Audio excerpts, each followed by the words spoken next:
All right, this will be session number 60. Holy moly. It's going to be session number 64. Yeah. Session number 64 of the Darkening of Mirkwood. And this Huzzah. and this is a solo session with John Matthew, who needs to update his little name under his face there to something other than Moonin, son of Nefstan, as that guy is dead. Which is why we're here tonight. Right. Rest in Ben, peace, when Moonin. you watch this, Rest in peace, Moonin. Such a cool character with so much cool backstory and a bunch of family members and, you know, unrequited love interests and all kinds of things. And brought to an end. brought to an untimely end by the treachery of an elf. Which brings us to James' new character, who is an elf. So you're playing Edrahil, an elf lord of Rivendell, and you have lived in Rivendell, or Imladris in the Sylvan tongue, for the Sindarin tongue, rather. Or if we want to be really pretentious about it, we can say Sindarin, which is actually how you say it, but nobody says that because, well, just nobody says it. So it's a interesting. Yeah, it's actually Sindarin. Um, so you've lived in Imladris really since the destruction of the Elven Kingdom of Eregion by Sauron during the Second Age. You fought at the in the War of the Last Alliance, where you saw many elves and men fall. Sauron was overthrown and overthrown. Good grief, Sauron was overthrown. So it's been a long day. Sauron was overthrown, and for a while the elves hoped forever. Alas, it was not so. But you having seen the horrifying destruction and the loss of so much that was fair and beautiful from the world in the overthrow of Sauron, you that you kind of turned your face away from the well, I mean, you really didn't have a kingdom to rule anyway, especially with Gilgalad dead and most of the elves going over the sea now.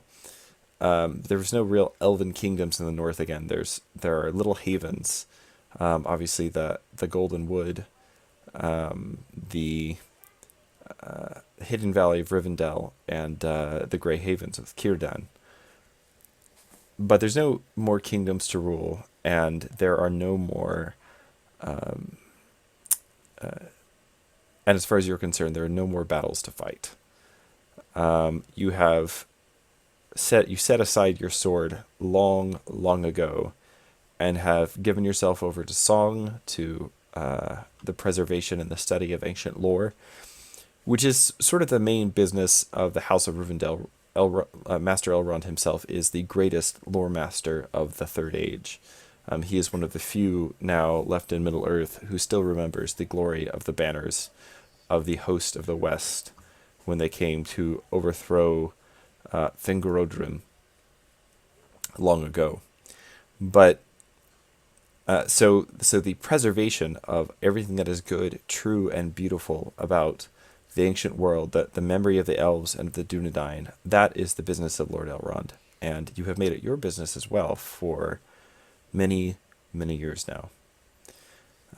You're quite familiar and of course quite free of Elrond's house, being a member of his household, in which there are those who are warriors, and still quite a number in Rivendell who can ride openly against the servants of the Shadow when there is need.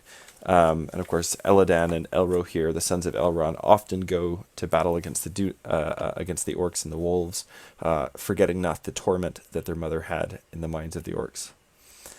There are deeds of valor still to be done in sort of a quiet way, and of course, there's Glorfindel, whose memory goes back even farther than Elrond's to the siege of Gondolin, and so there are still deeds of valor to be done in the land around Eregion, and the old haunts of the ancient elven kingdoms, and the fallen kingdoms of the Dunedain, which you have seen, the realm of Arnor split into three, and then each of the kings, and then watch as each of the kingdoms of the Dunedain of the north have slowly decayed and crumbled to nothing. To live in Eregion, to live in Rivendell, to travel the area around it, is to be surrounded constantly with the memories, the ruins of former days. But for you, it's even more poignant than it is for a mortal, because for you, when you look upon a crumbling ruin or a bit of a broken wall or a high tower, you can remember what that wall or what that tower used to be in days long since past. So you're quite free of the House of Rivendell, being part of Elrond's household, and so it's not necessarily surprising to you when you find yourself you find your presence requested, summoned really, by Master Elrond, to come and meet with him on the west porch. There are two large porches on the House of Elrond. One is on the west, and it looks out towards the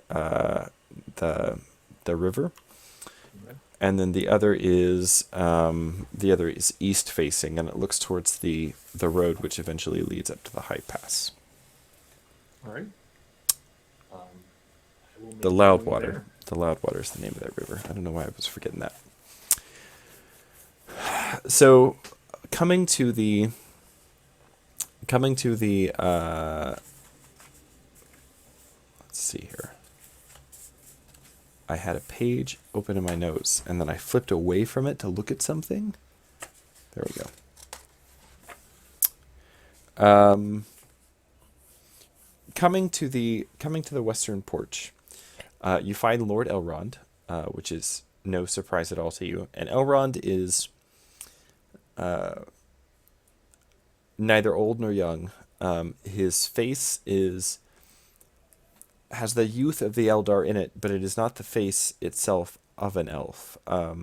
He has, well, for one thing, he has a beard, which is not unheard of, but is fairly unusual among elves. Right. There are some elves who have beards. Círdan has a beard, but he's also potentially the oldest living elf in Middle-earth, so I guess maybe it just grows very slowly. Or when you get that old, you get to be eccentric. Yes, that's true. That's true. Yeah, maybe it's just, Círdan's so old he can grow whatever beard he wants to. That's right. It's all the hanging out with Olmo that he does. Yeah. Yeah.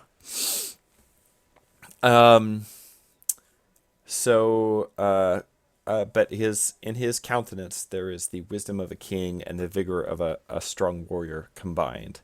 He has a circlet of silver upon his dark hair. His mantle is blue, and as he shifts in place, you can see that it is studded with embroidered stars, though they don't immediately jump out at you when you look at it.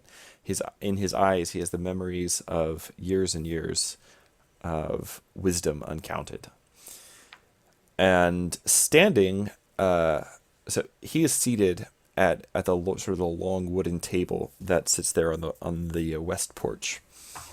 But standing at the other end of the table, clad in brown and russet green, you see another elf, tall, not quite so broad as some you have seen, but or actually a bit broader in, I guess, a bit broader in girth than most of the elves of Elrond's household. Very clearly travel stained, and there's a short, kind of a light bow slung over one shoulder. It's not currently strung, and at his hip he wears a long sword. Okay. And do I recognize this elf? you do. You've never seen him before. Okay. And as you enter, Elrond turns to you and says, "Sorry, I'm getting to roleplay Elrond. It's kind of a No. Take your time. I moment. totally get it. Elrond turns towards you and says, Edrahil, thank you for joining us. This is Keloth, the March Warden of King Thranduil of Mirkwood. He brings what I fear are ill tidings from the east. Keloth, if you would be so good as to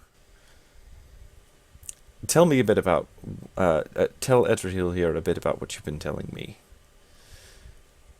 Keloth looks at you for a moment, kind of sizing you up at a glance. His face is young, but also sharp in some way. Someone who has seen great shadow and toil in his time, and there is a great deal of sadness just about in his expression when he turns to look at you. And he says, I'm afraid the dreams of my people have been troubled as of late.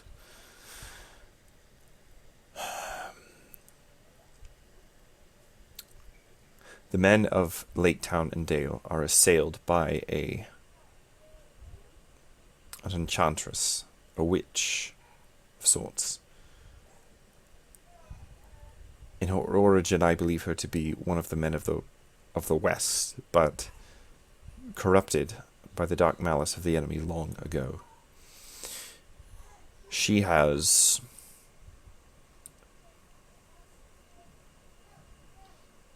constantly tried to undermine and thwart the efforts of the free people of Wilderland. She has made more than one attempt on the life of King Bard of Dale.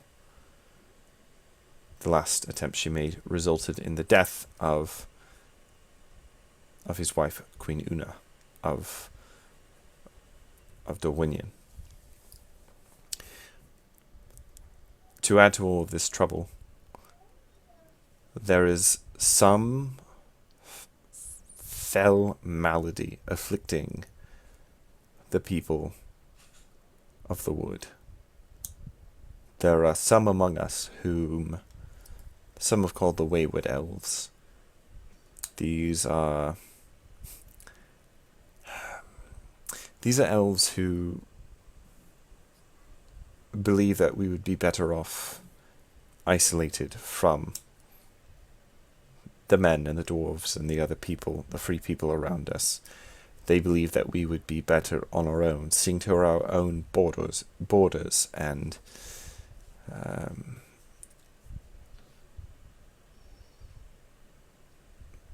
doing what we of the Eldar have too often done, hiding ourselves away and waiting, hoping that the shadow will pass.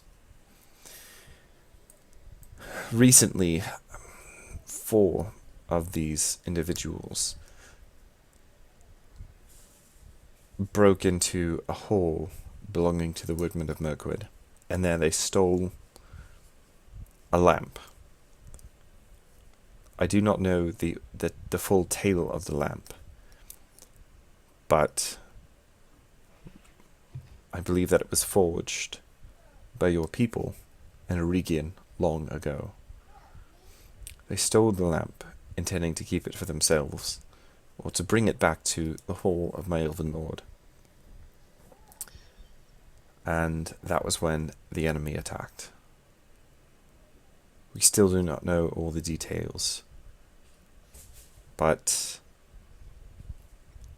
Lord Elrond tells me... Elrond lifts a finger. The wise have believed for some time that one of the 9 has risen again in Dol Guldur. The story that Keloth brings to me from King Thranduil seems to confirm this. The Dark Power, Keloth speaking again, the Dark Power seized the lamp, and 2 of my people died. King Thranduil asks for aid. Not skill at arms. We are not lacking in that ourselves, and it is said that the wisdom, the power, the strength of Lord Elrond lies rather in counsel than in deeds of valor. I've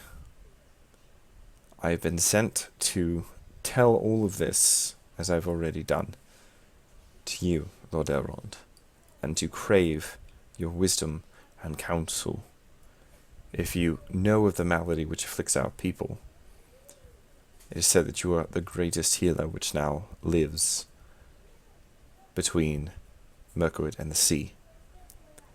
If you are able to heal this malady which is afflicting our people, or if you could offer some counsel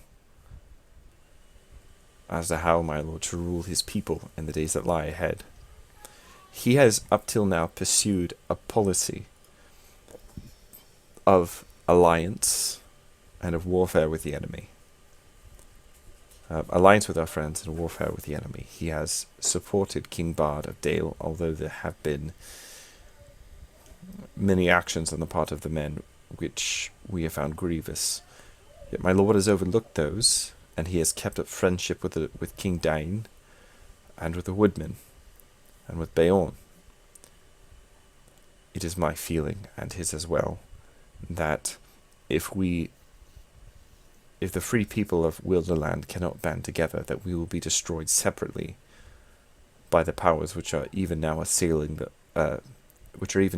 themselves to assail us in the east.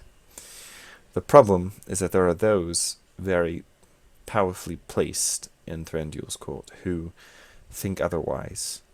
Many among them are sympathizers of the wayward elves, and if we cannot turn the tide, if we cannot undo the evil which is being done, and stop the slow corruption which spreads among our people,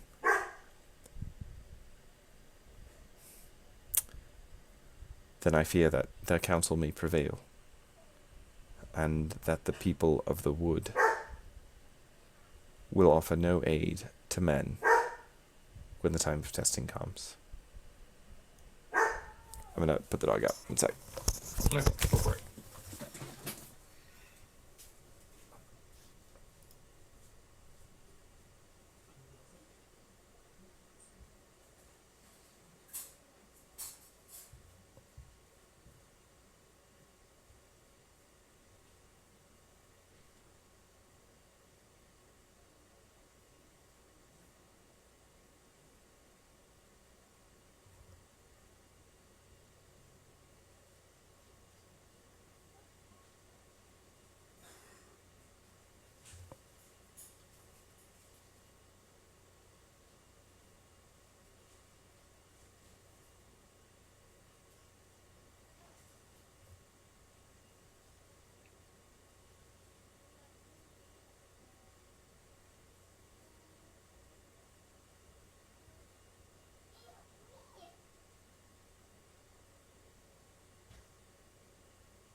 All right, Elrond turns to you and says, Edrahil, you are wise among the Eldar. I would hear your counsel concerning these matters. And go ahead and give me an introduction roll. This is a bonus success die during introduction rolls. Fantastic. For being, that's crazy. Just like all introduction rolls, just like, yeah. Well, so Beauty of the Eldar does. I get a free success die on the introduction steps of encounters, and finally, for every Gandalf I get during the introduction step, I get to count as having scored an additional success at the end of the encounter, or choose one subject we talk about if I'm talking with mortals, and they get very hazy onto what was Oh, actually right, said. right, yes. Yeah, yeah, But that yeah. counts as a magical virtue. Yes, it does. That's really fun though. All right, so go ahead and give me your introductory roll with bonus success die. um, Will you be using? Wisdom for this? Well, it's probably courtesy. Oh, right. Wisdom would be like a corruption test or something like that. It's a good thing that I have that extra die. But a Gandalf. But you got a Gandalf. And here's my extra d6. That's a 12, so I still miss. But I got a Gandalf. Well, you got a Gandalf, so you automatically succeed. And what And I do will you count get? as, What do you get when you get a Gandalf on? I count as having scored one additional success at the, All when right, resolving the encounter. I will keep that in mind. So how do you sort of introduce yourself to Keloth and Elrond? Like you're not obviously it's not like Elrond doesn't know you, but like how are you starting out the conversation?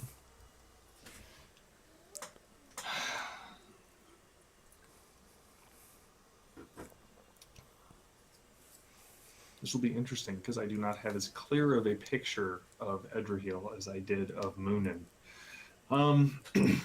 That's why we're doing this solo. That now everyone's gonna That watch. everyone's going to watch and Yep. just see it all Yep. exposed and out there. Yep. My Lord Elrond, Keloth speaks true. The shadow does not pass, but must be pushed back. To wait for something which will not happen is folly.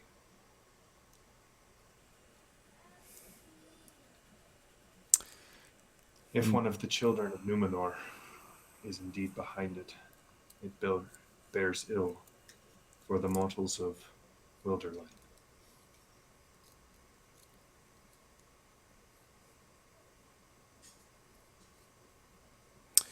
That is a curious statement coming from you, Edrahil.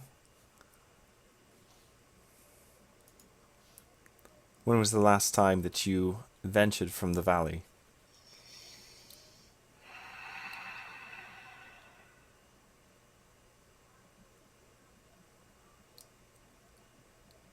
When last Arnor was whole and strong. Sometime.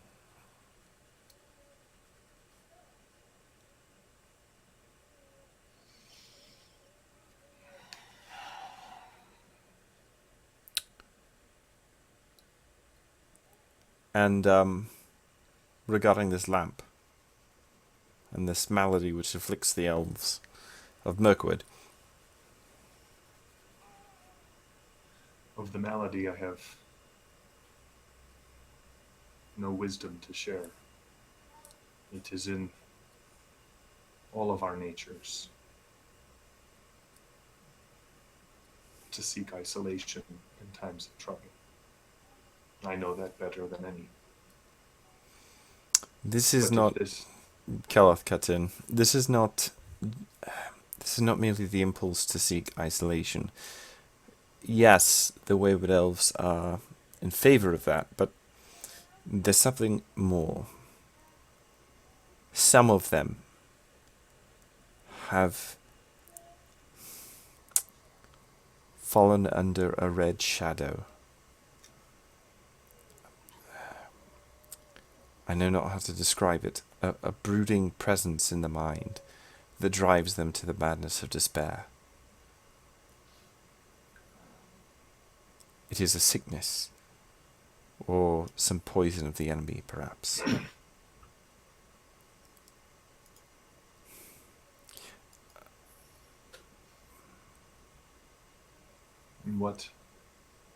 what evidence do you have of that?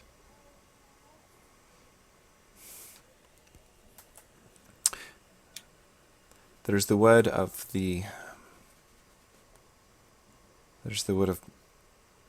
two of my folk which survived the battle for the lamp.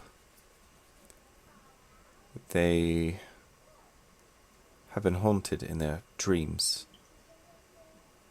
by a spectre of of shadow and evil.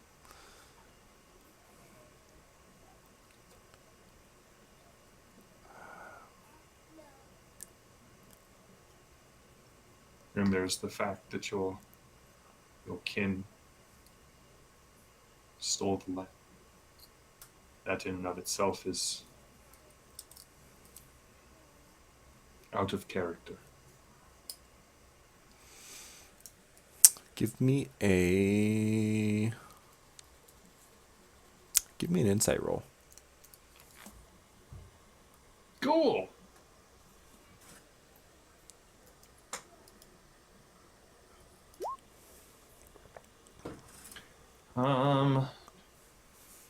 I will spend a point of hope Cool. and make that a 14. You kind of see Keloth.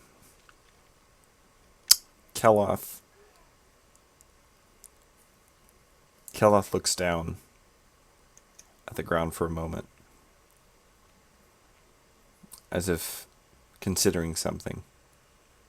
He seems momentarily troubled when you mention that the stealing of the lamp is out of character.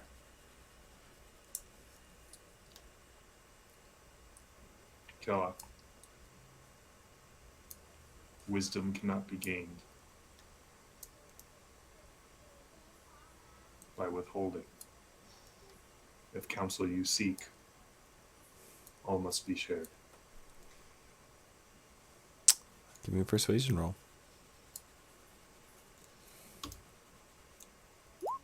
There we go. There it is. Great success. Yeah.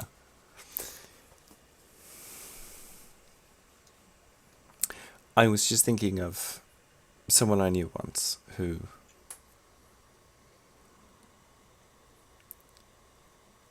made some decisions which I thought were out of character, and wondering if the malady which afflicts my people had afflicted her as well. Would I have heard Keloth's song sung in Imladris? Not an Imladris. All right.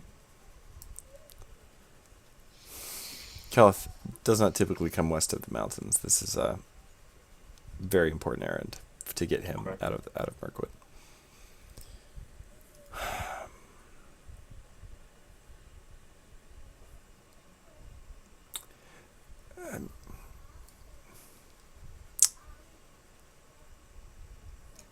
As for the lamp, if it is Eregian forged, Elrond raises a finger. Some lore masters would say a Regian. Eregian forged. It was Eregian forged.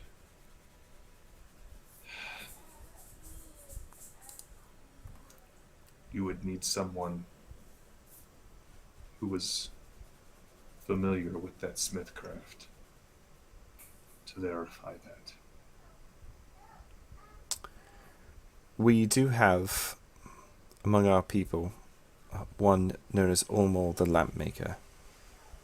He was taught by Celebrimbor long ago. He is even now researching the lore of the lamp to see if his theory about its nature is true. In any case, we have a problem before us, because if the lamp is indeed a great heirloom of our people, as some believe it to be, then it belongs in the halls of Thranduil, some would say. But if it has been these 300 years an heirloom of the woodmen, and if our people, whether under a spell of madness or no, were responsible for stealing it from them, then it would be unjust to withhold it. All of this is moot, of course. We do not have the lamp. What has become of the lamp? I believe Lord Elrond mentioned the ring wraith.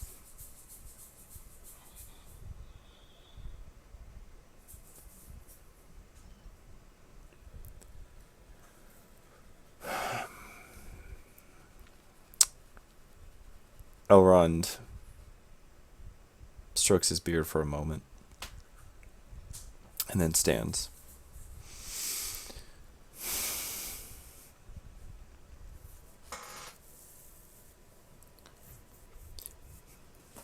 I have received word from Radagast the Brown that he intends to do something to recover the lamp, if he can. They will need allies.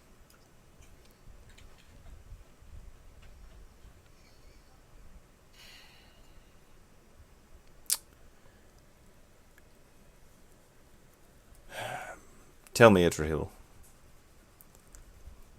The world has changed much since you last left the valley. Do you tire of your self-imposed exile?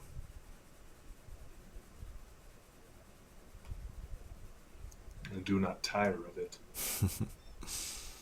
But I fear that my heart grows inward.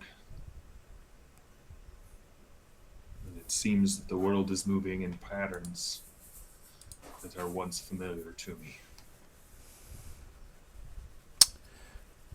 I will send you to Radagast, if you will go. I would not go, save if you sent me. Then send you I do to Radagast and Thranduil to give them counsel, most of all strength of heart, in their time of need. You may return when you choose, but I would ask you to see this through. We in Imladris are preservers, some might say embalmers, but there are those who must wander abroad. And Tirza, go to sleep. You were supposed to be asleep an hour ago, so you can't say hi because you were supposed to be asleep. There are those, sorry, No, there are those who would say that Say- we in say Imladris it. are preservers, possibly even embalmers. But there are those who travel abroad and who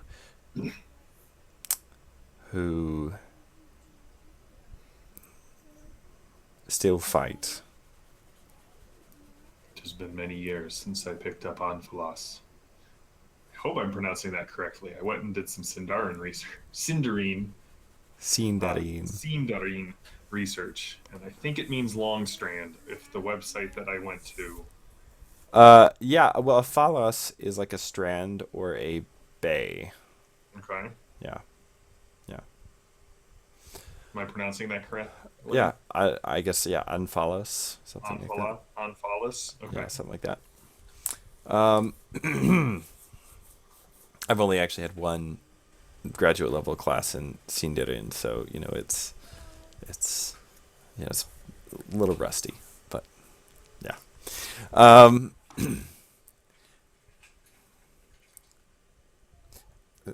There are those such as Mithrandir and the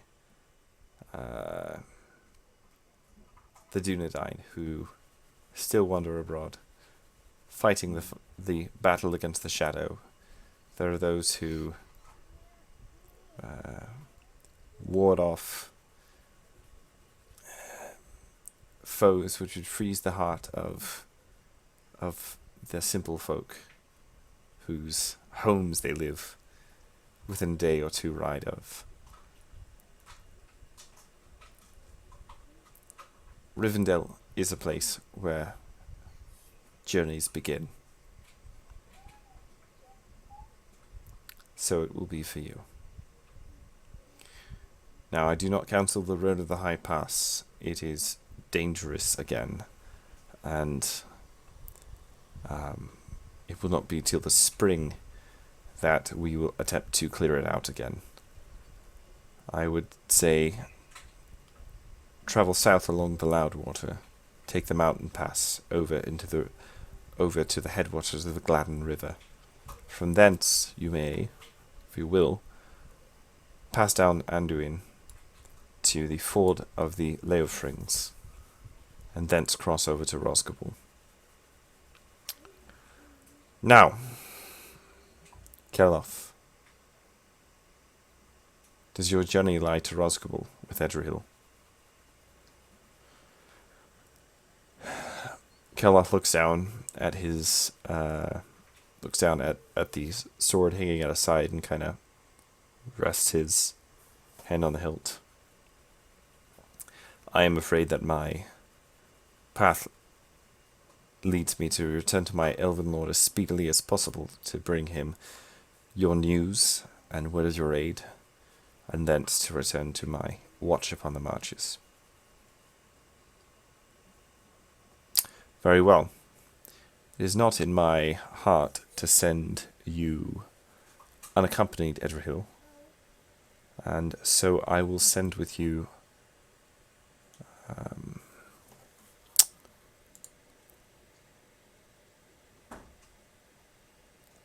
trying to decide who I'm going to send with you. I will send with you Borlad.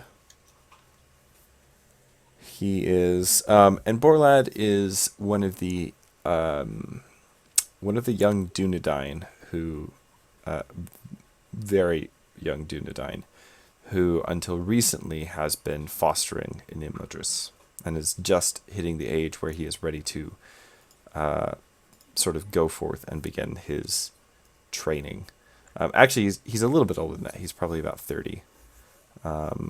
So he has traveled a bit. He was fostered in Imladris. He would have traveled a little bit, but he has not yet traveled beyond the mountains. I will send Borlad of the Dunedain with you. This will be a good experience for him, and he is wise beyond his years. And if nothing else, he will be able to lend both a deadly sword and a healing hand to your journey. He can return at his leisure. There is no oath which binds either of you, and there is no oath binds either of you,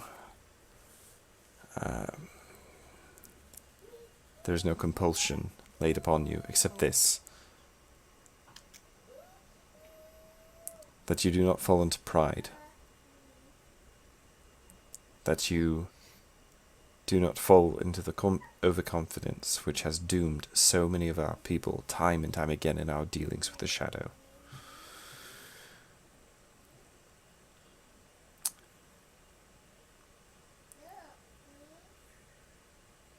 Borlad is a man foresighted. He is young, but his counsel, I think, will not often lead you astray. Right, so are there any, let's see, you got a great success, and then a normal success, and then another normal success, so that's 1, 2, 3, Then I had 4, and then you how many, extra one. and you add, so you got a 5 total. All right, yeah. Are there any preparations you would like to make in Imladris before you begin your journey eastward? Well, I will go and retrieve my sword and my mail, which, Okay. despite not being used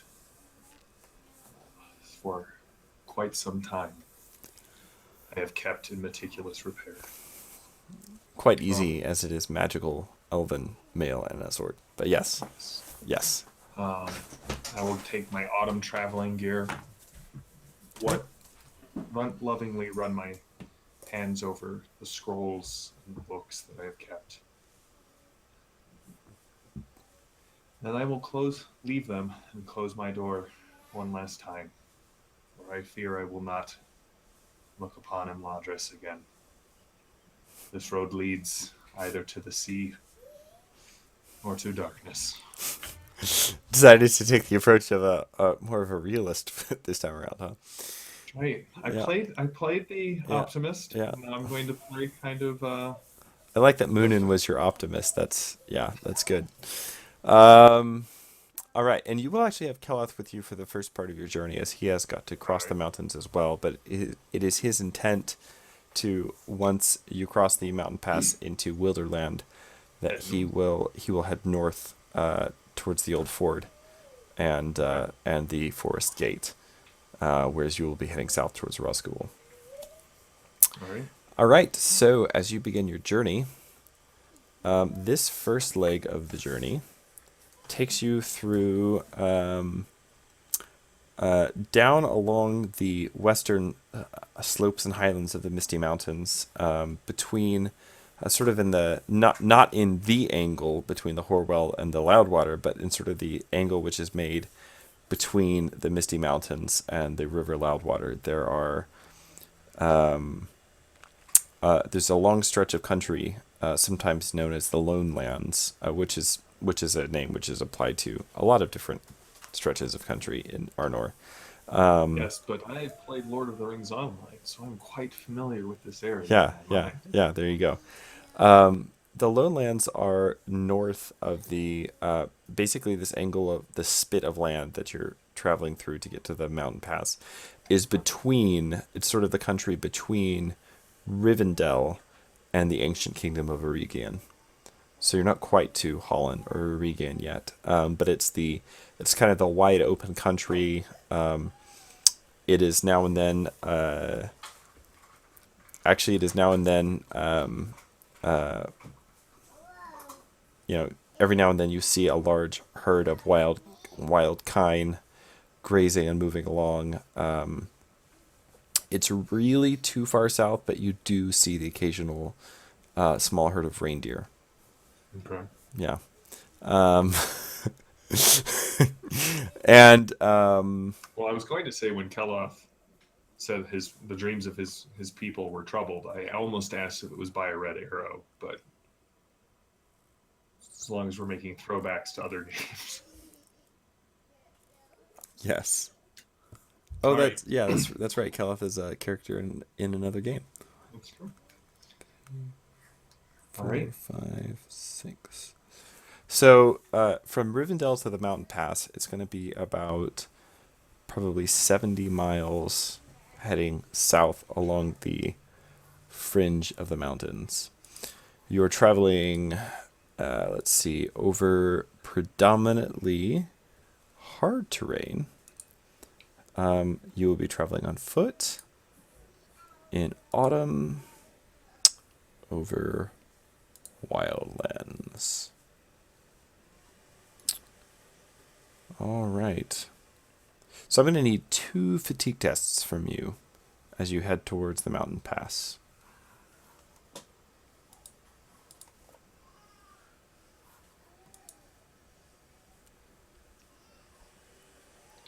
All right. 2 fatigue tests. My brain just died. What do I roll for that? Travel. Travel. Sorry. By the way, your very first roll with the character was a Gandalf. That is true. That is an Is that a good auspicious. sign? It's an auspicious beginning. Get all You know, the. I think I forgot. I forgot to do my favorite skill groups. All right. I will double check that here in a second. TN 15 or 14. These are against TN 16. Okay.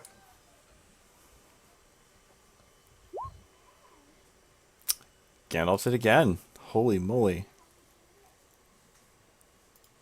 And why are you not actually updating 16? Because my number lock is off. All right.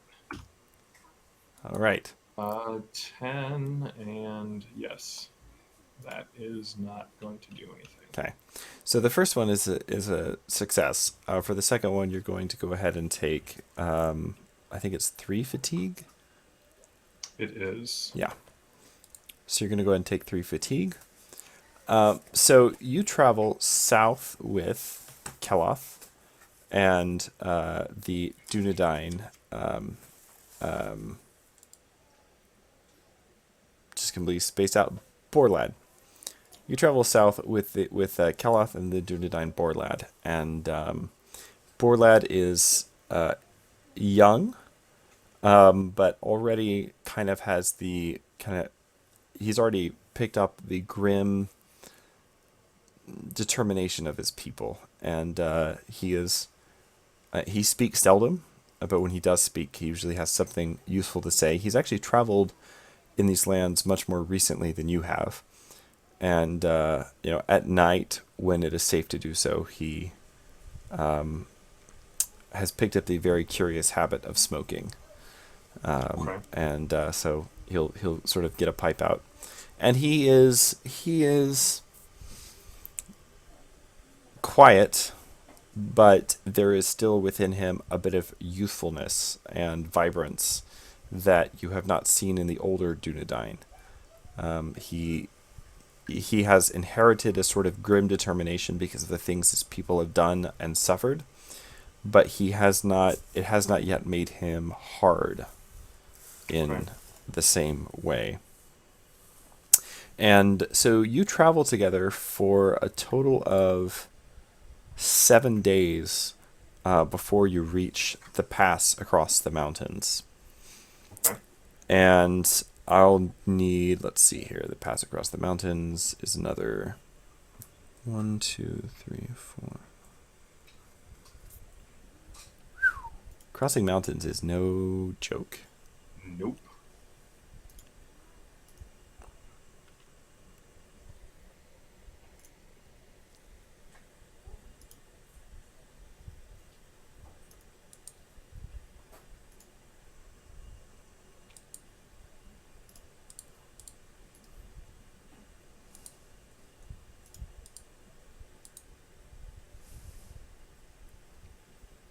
All right, I'm going to need one more fatigue test at TN 16. Alrighty. Come on. It's going to take, so it's taken about 7 days to get to the pass, and it takes another, so you take another 3 fatigue from travel. It takes you 7 days to get to the pass, and about another 4 days of crossing. Fortunately, the weather holds. The mountain pass is not too bad. There are no early snows to block your way. And it's on the 3rd night, as you are about to, preparing the next morning to come down to the pass into Wilderland. You have a small fire made with just a little bit of dry wood that you were able to scavenge from what few trees and other things grow on the mountainsides. Mostly fir and pine trees. Most of them, a few rowans. Most of them really scraggly. And as you're sitting there, the fire is going one night, and you're sitting underneath the shade and the shelter of a rowan tree. Keloff, who's been watching the young, mostly quiet Dunedain smoke with a fair amount of curiosity up to this point, looks over to you and says,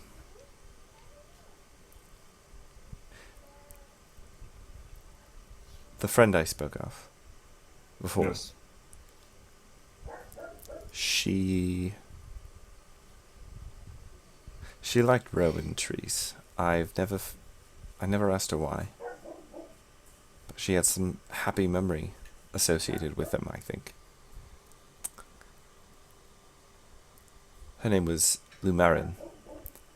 She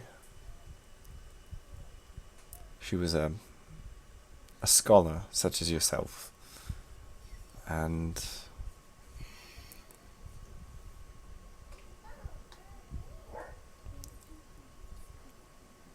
my father fought with Orofir at the Dagorlad when our people were taken because of Orofir's pride and destroyed.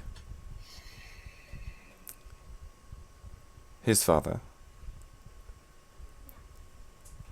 came eastward, fleeing the destruction of Beleriand and the ruin of Doriath.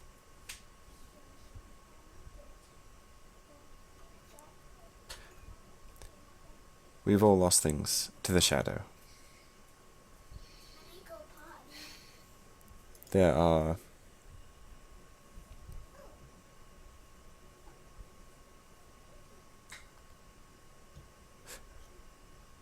still a few beautiful things in this world which merit our protection, but not nearly as many as they used to be. And there are times when I see their point, the wayward elves. Mhm. But my heart does not long to simply dwell in the woods forever and retreat from the shadow until all woods wither in the end.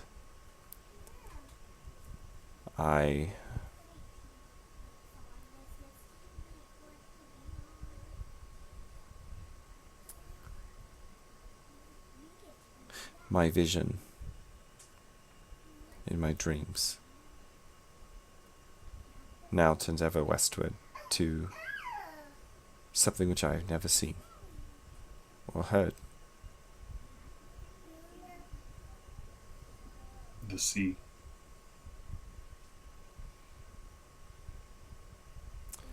Yes.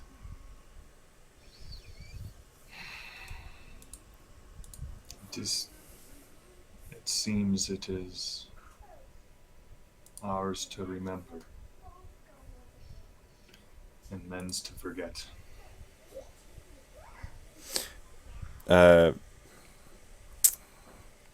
Why do I keep forgetting my poor Dunedain's name? This is so dumb. It is Borlad. Borlad, which means something like strong joy, like strong joy, something like that. Okay. Anyway, Borlad pipes up. Well, we haven't all forgotten the sea, and someday, when the sword is reforged, my people will sail again from the havens. Not to go away forever, but to see the glory and the strength of Numenor restored again. That is your hope, Borlad. But I have no hope, only memory. And it must suffice for now.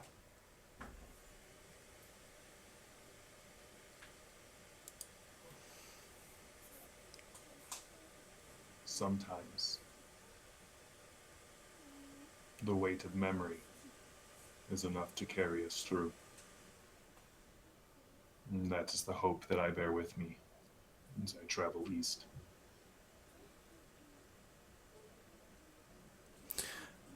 I wish you all good fortune in your journey, Edrahil. I think you will find that the world, in your absence, has not changed very much.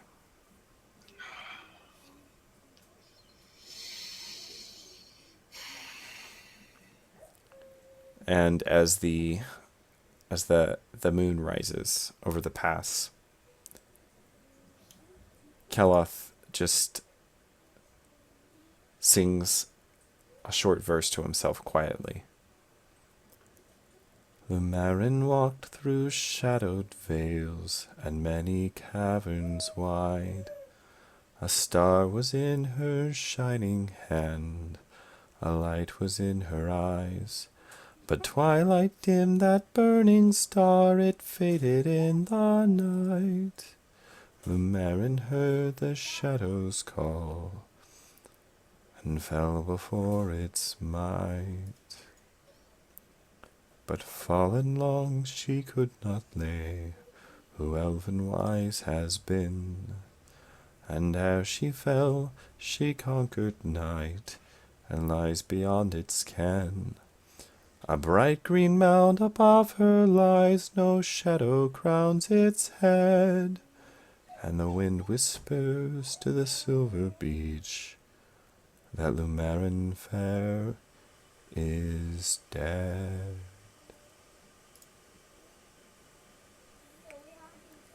What doom did I place upon you, my beloved, when I told you to seek your healing beside the waters of the Black Tarn?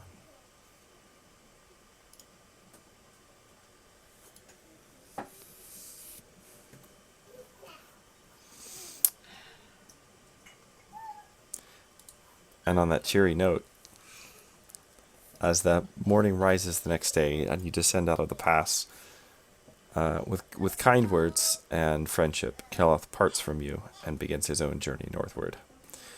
But as for you, your journey lies south and east. There is a ford known as the Ford of the Leofrings, which will take you, depending on how you want to go. If you want to skirt the River Gladden and then come down the Anduin, the ford is probably about right here. Okay. It's kind of nicely opposite Rosgobel, and the Leofrings were a horse folk who once lived in the Vales of Anduin long ago.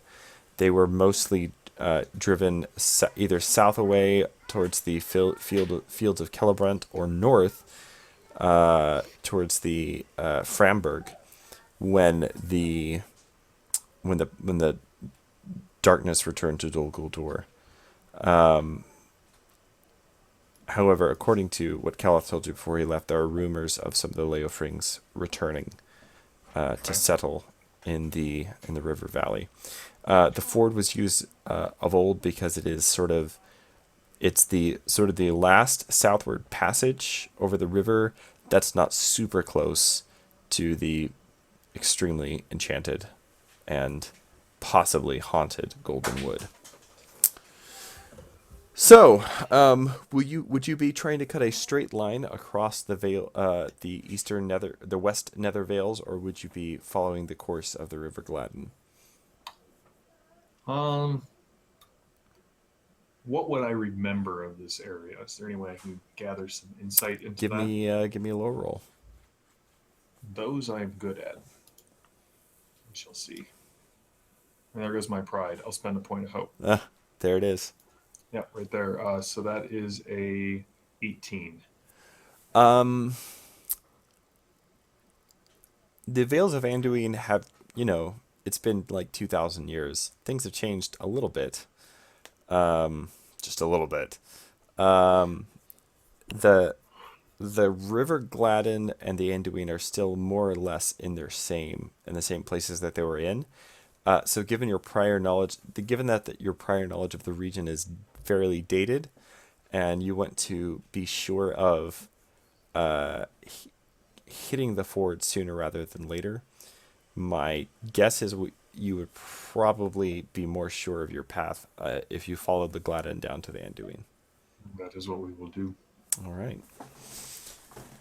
Okay. That is going to be a journey of 16 days, and I will need 2 fatigue tests from you at T and 14. All right. And you can add a bonus success die to this. Okay. If you want to, we will say that your successful lore roll was your preparatory roll for the journey. I will take that. Yep. All right, so that puts you at 12, which is still not enough. I'm running high on fatigue, so I will spend a hope point to burn through it. Burn through it. Right. And we are going, right? What's that?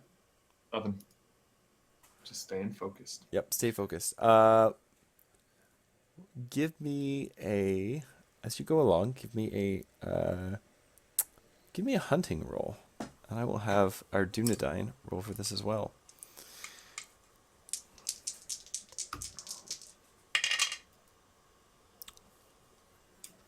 He does quite well on the hunting roll. Excellent, because that is sadly not something I have engaged in for quite some time. You know, the Sons of Elrond are always looking for volunteers. Indeed.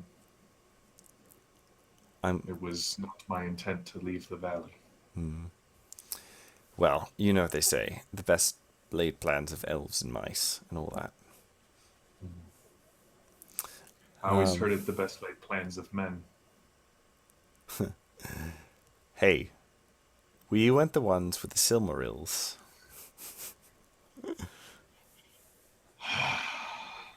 I'm just saying, I did foster in Imladris for a little while. I know the stories. Mistakes were made. Not that my people Yes, do not have their own share of I was history. recall an island. Mm, mm.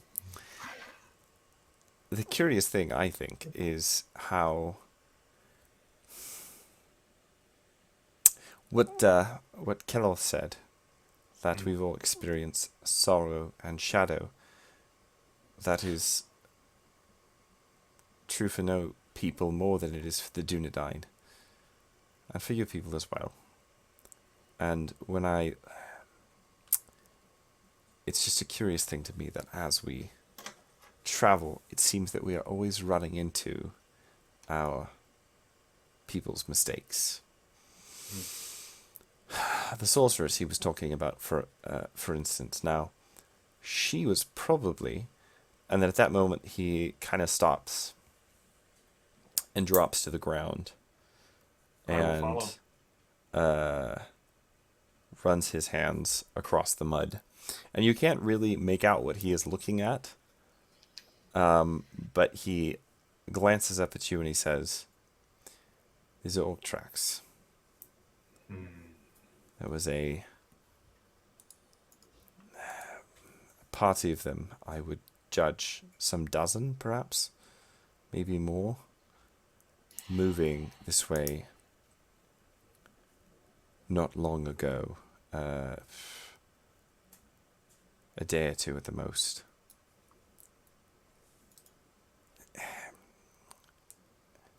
It's an odd time. Goblins do raid down out of the mountains, but I think it's typically later in the year. This is curious."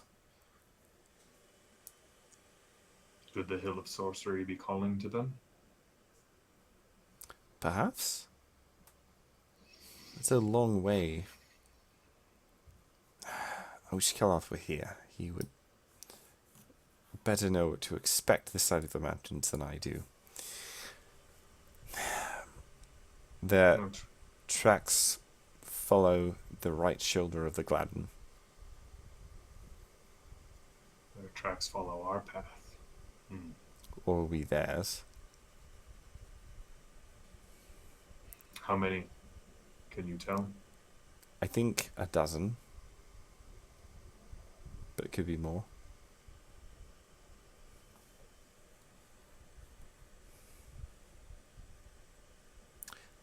Should we... I kind of look down at my sword. Can you find the ford if we were to cut towards it?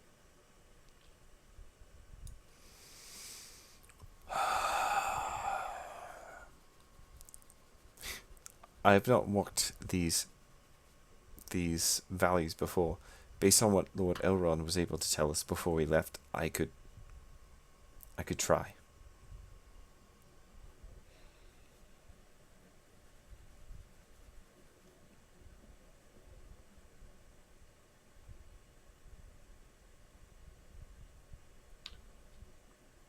Very well, Borlad. For now, let us go there. All right. Well, let's see if Borlad gets you guys totally lost.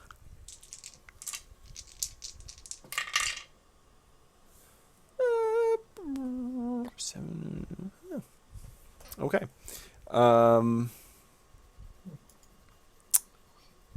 I think Borlad will spend a point of hope. Excellent. Yeah. Borlad studies the kind of kind of backtracks a little bit to get to the rise of a hill, so he can kind of study the country as it slopes away from the Misty Mountains a little bit better, and eventually he kind of hits on the bearing that he thinks will lead you towards the ford sooner rather than later, and he leads you in that direction.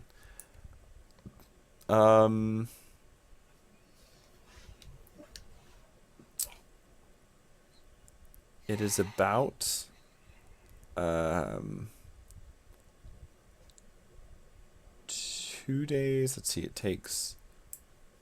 It's going to take about 16 days total to get to the ford. You're cutting a straight path though. That's probably going to shave a few days off. So we'll say it's about the 4th or 5th day as you are journeying, cutting a straight course across the lower vales of Anduin. And the lower vales of Anduin they're very green. There are wild sheep and kind of milling about. It is a pleasant land. It is not that evil things don't come here, but typically things which come through here are passing through. They're not dwelling. And as you're passing, taking your own way now, no longer following in the tracks of the orcs or passing through the Gladden fields, which are maybe a little less pleasant, you're able to. It's a much easier than either the Lone Lands or the pass over the mountains, where it's fairly easy going. So it's not about the 4th day of the journey that Borlad, as he is scouting ahead, he's probably about 100, 200 yards in front of you, and he suddenly gives out a loud cry in Elvish and point northward.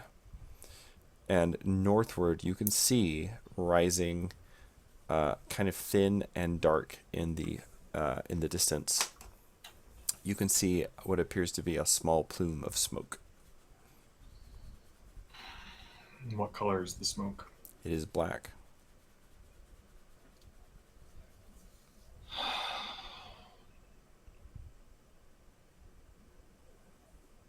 this point, Borlad heads back towards you. It is an ill thing to see such a black cloud rising from a land such as this. I suspect it's the orcs. If they were raiding, then they will have attacked some of the settlements of the folk who live in these vales.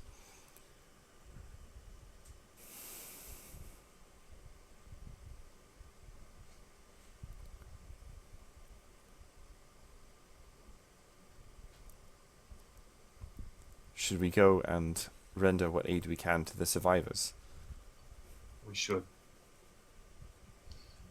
Let us go and see. All right, so another language question. Yep.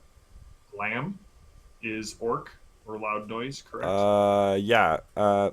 The I think one of the Sindarin names for the orcs is the Glamhoth. That might be an old Noldoran word for the I don't remember right now, but like the Glamhoth or the Balhoth are two different Old Sindarin names for orcs. So the idea of the Glamhoth, Balhoth is like the cruel people, right? And then Glamhoth is like the loud, noisy, gross, disgusting, really suck people.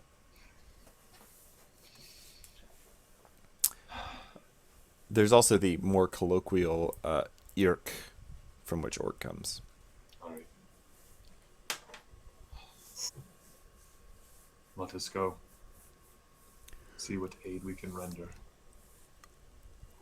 All right, so you and Borlad turn your path northward towards the River Gladden, and it takes you the better part of a day to reach the source of the smoke. You come across a small village.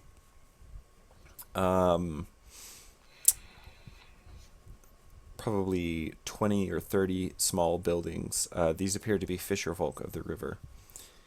And the huts or the houses, the thatched houses have all been burned to the ground. Um, there are several dead bodies, all of which have been burned and hacked beyond recognition. Many of them are children. Many of them are women. There are a few men who appear to have died with weapons in their hands, but for the most part, it looks as though this band of orcs completely blindsided this village. And everything is, there is a bit of, it does appear that there's been a bit of looting done. It looks like whatever, well, give me a riddle roll. I'll roll one for, wow, you're not good at riddle, Borlad. Okay. Gandalf. Nice. So far, the elf dice curse is you seem to have dodged it. So, Way to jinx it. yep. Now that I said it out loud, Wahahaha. You, as just like quickly reading the signs, you've seen war before, and you've seen what plunder looks like. This wasn't really so much plunder as it was a hit and run job. So they were here for something specific?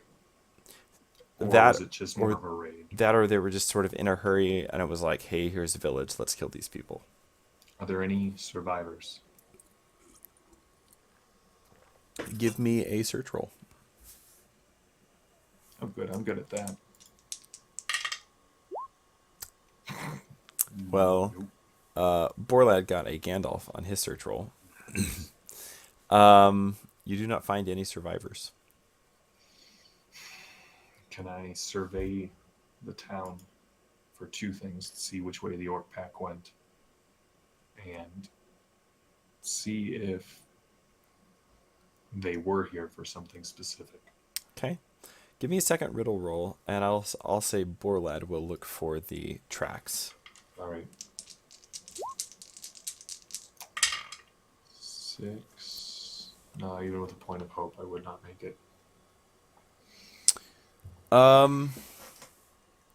It is not immediately clear to you.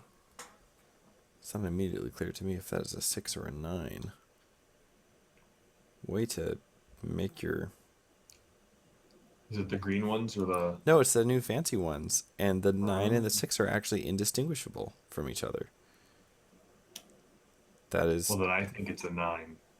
Okay. Unless you're rolling for the enemy, in which case it's obviously a 6. Borlad is able to find tracks leading away eastward, basically picking up the same line that they were going in when you came across the tracks originally. Borlad, as he is like testing the heat of some smoldering ruins and checking the tracks, he says, I do not think they are very far yet. Do you think it's the same band? The numbers are right. They do not seem to have been carrying anything away with them.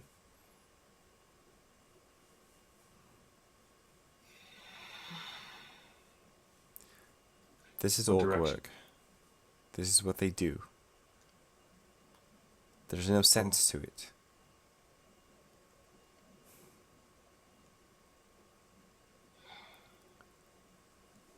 They are heading towards the ford. Of course they are.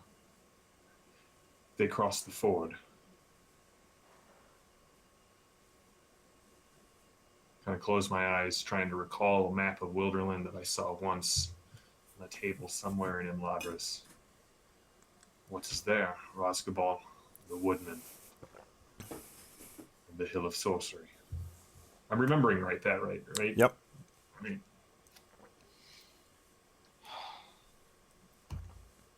Well, it seems we have no choice. Until we get to the ford, we will not know whether it is our fate to cross the path of the orcs or not. But once there, we will have more information. And these people, do we leave them here for carrion? No. Let us be quick about it. I will find a shovel.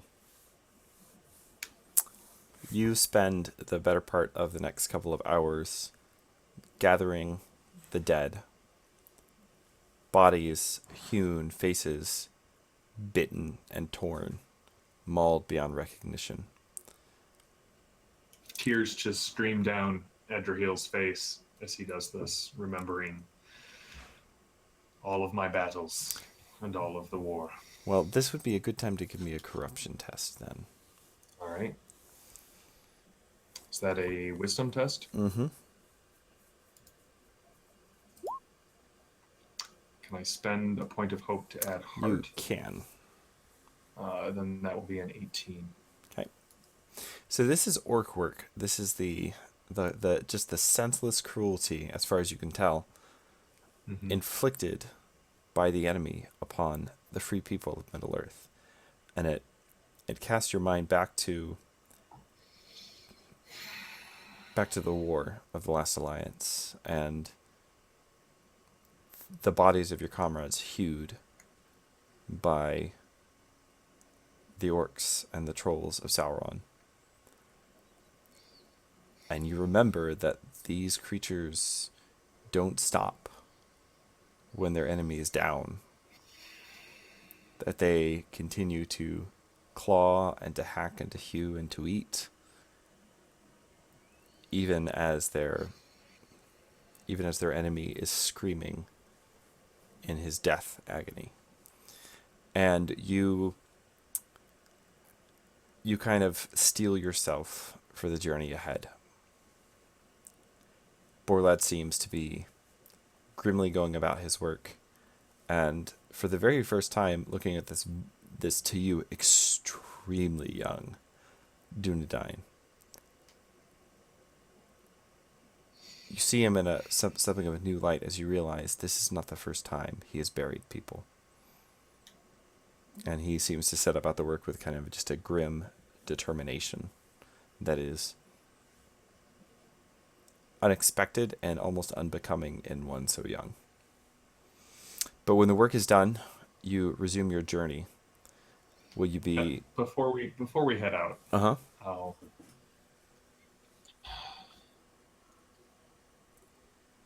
It is the burden of the living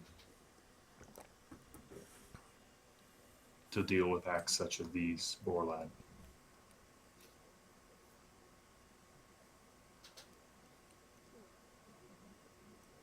But grim and callous does not suit you. And should we come across these orcs, there's also the burden of our kind, yours and mine, to deal with these. We have given them rest. We will give them vengeance should we fall upon this band. Do not mistake my grim mood for callousness, Edrahil. My people have fought without the safety of a hidden valley for many lives of men. We had to learn a long time ago not to become daunted by the works of the enemy, lest we be lost forever. Now then. A lesson I once learned and seem to have forgotten. About that vengeance. So are you... Find us a path. Are you... Well, I'll just ask in character. Is it your counsel that we should bear for the fall as quickly as we can? Or should we follow their tracks? For now, they seem to run in the same direction, yes? Yes, but they are hugging the shoulder of the Gladden as it runs down to the Anduin. Let us follow those and see what it may bring. Very well. All right, so I need to know First of all, I'll need a second travel roll from you for the second phase of the journey.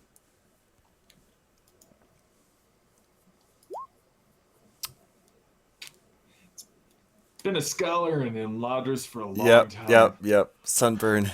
Sunburn is real. It's pale elven skin, baby. All right. Well, that's another 3. Yep. Are you weary yet? I am not weary yet. No. All right. So let me ask you this: for this leg of the journey, you've been on the road for 5 days now. You're about probably 10 days till the ford. Mm-hmm. For the first day, will you be pushing ahead to catch up with the goblins slash orcs slash whatever else, or will you be hunting for tracks to make sure that you do not lose the way? Oh, we'll be hunting for tracks. All right. In that case, you can give me a hunting roll. This is Borland will be doing one too. This is something the whole party does. Wow, that was not spectacular. All right. I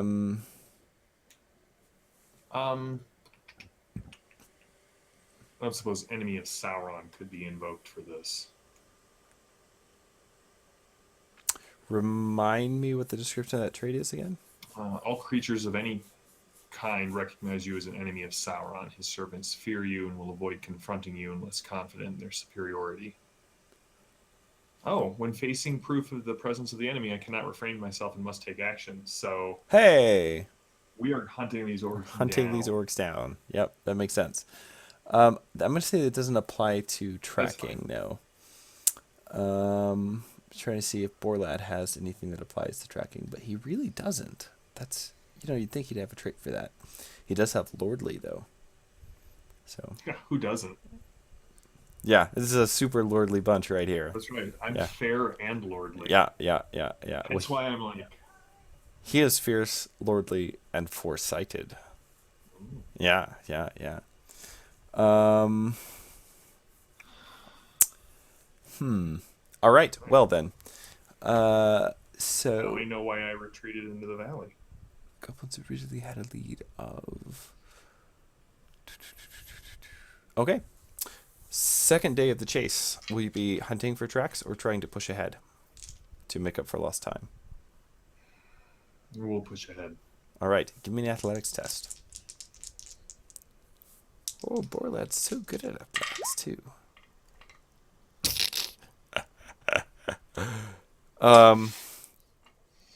You seem to. So the previous day, you managed to basically keep pace, you think, with the enemy, but did not. But because of the time that you were spending looking for tracks, you weren't able to make any gain on them. This time, you decided to just sort of push ahead as quickly as possible, and in the marshy lowlands around the Gladden, you actually lose the trail for a little while and end up spending precious time trying to find it again. Third day of the chase, will you be pressing? We'll push ahead again. All right. Borlet's athletics is super low. Are you... All right, you fall further behind. Where's Borlad's body? That's 7. He got an 8. So that would get him to 15. All right, he's going to spend a point of hope. All right. To get a 15 and a great success, which will cancel out your failure. So you don't fall any farther behind, but it's not a super effective day. You actually do lose the trail again, and you're able to pick it up. And right at the end of the day, you're able to put a lot of extra, put some extra effort into it. But all right, so that was the third day of the chase. Yeah, so fourth day of the chase. Are you pushing ahead or hunting for tracks? Ahead.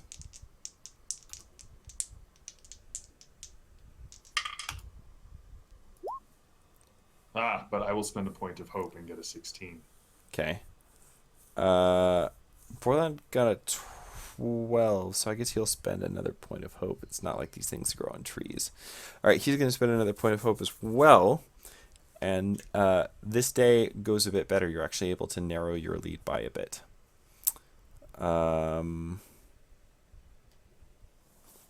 You're able to specifically narrow your lead, because I have my chase rules right here, by...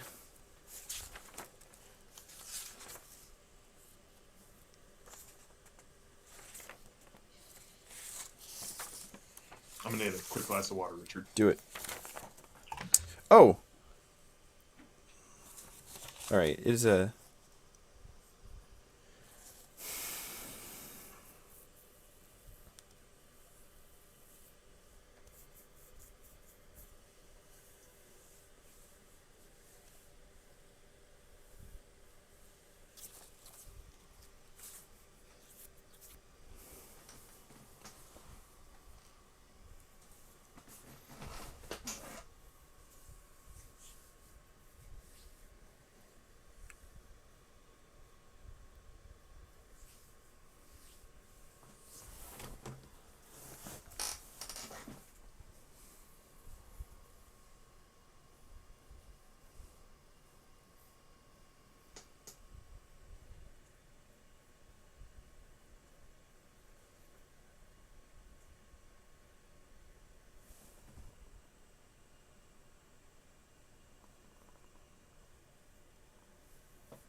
That was me closing their door.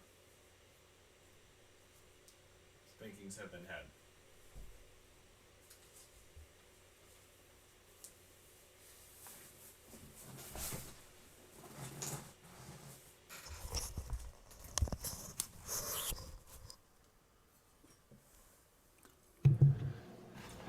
It was my turn to play the go back to sleep game. Oh, yeah, that's okay. And actually, the looking for tracks is it's hunting against a TN of 16. However, catching up is a athletics against a TN of 12. Basically, the idea being that catching up is easier to do, but if you whiff it, it costs you more. Okay. So Right. I could have spent hope on the earlier ones. Right. So, but we're fine. Yeah, yeah. So anyway, all that said, Borlad doesn't need to actually spend a point of hope because he makes his at 12. So, all right.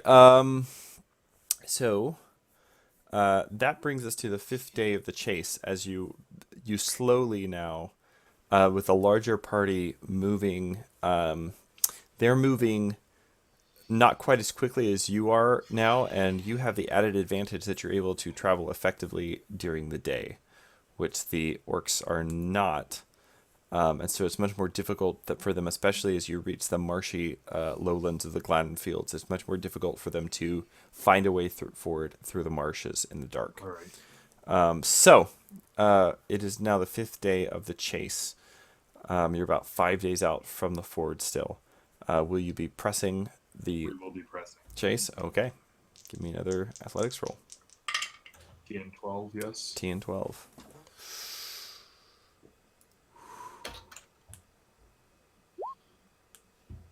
I will spend a point of hope. As will Borlad, and that will get you to. We will say you have a fellowship pool of 2 for this adventure. All right. Because there's Then I will spend a point for you and fellowship. Borlad. Very good. So will Borlad. Ha! Ah, So that gets Borlad a great success, and that gets you Excellent. an ordinary success. So that's a total of 3 successes. As you finally throw yourselves down on the ground in basically sheer exhaustion at the end of the night, Borlad says, I think one more day and we can catch them.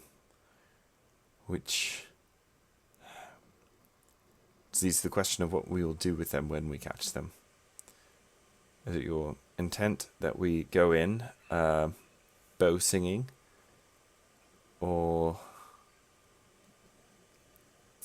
I could try to creep forward and hear what they have to say? The From what I've goblins. seen, how light-footed is Borlad? He's a hunter. Like, All right. this is kind of his wheelhouse. So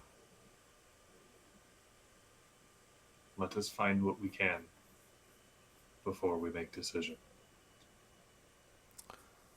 I think that is a wise plan. All right, one final, well, potentially final,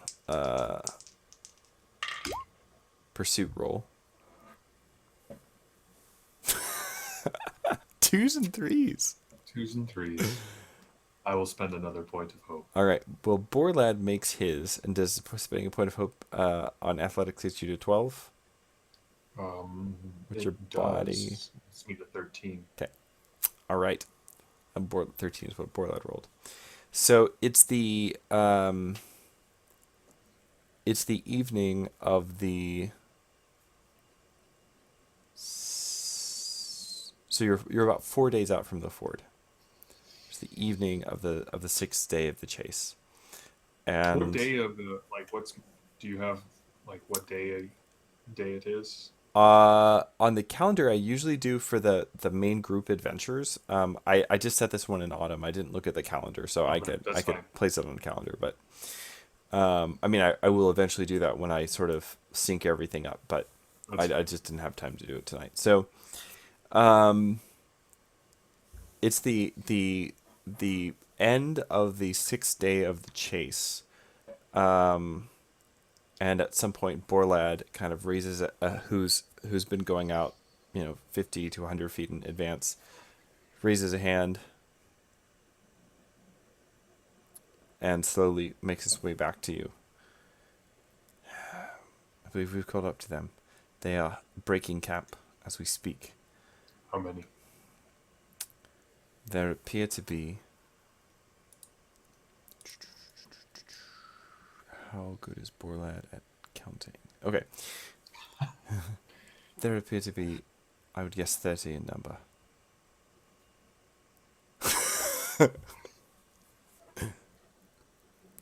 No pressure. Let us creep forward. By my counsel, we would creep forward and see what we can. This is no mere raid. No. They've gone too far, and they're too close to Rosgable and the woodman settlements to have come this far on a mere raid. There aren't enough of them for that. It's too small for a raid, but too large for a mere lark. Something is amiss, and I would know what. I have that fear myself. Go. I will be a hindrance. I will go and see what I can find. Now we get to find out how quiet is Borlad. That's right. I tell him that if he gets into trouble, hoot once like a man facing down 30 orcs, and I will come running. Fair enough. Well, as it turns out, he's pretty darn quiet. Awesome. I had faith in Borlad. He got like a 19 and a great success. So he's like a ghost as he vanishes into the long marsh, the sawgrass, and creeps forward.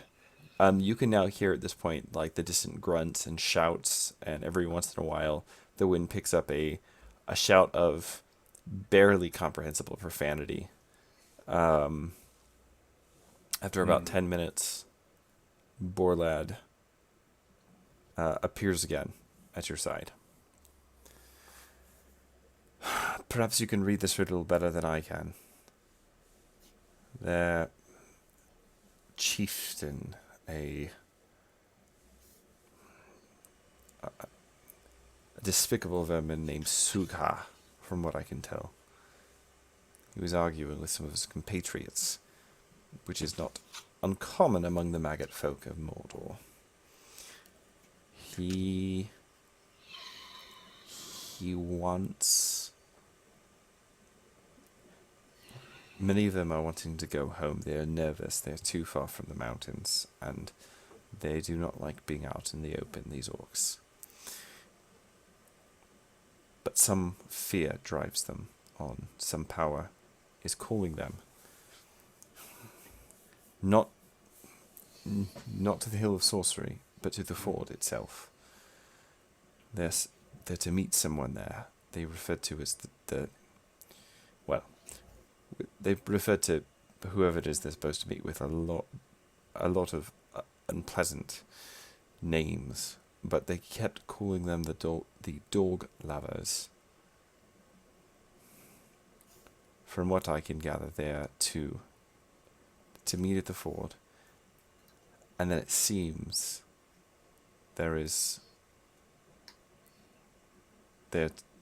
it seems they're to proceed with these dog lovers to perhaps one of the settlements of the woodmen, or one of the folk of these vales. It's a name I do not recognize. And it is their intent to find and destroy that settlement.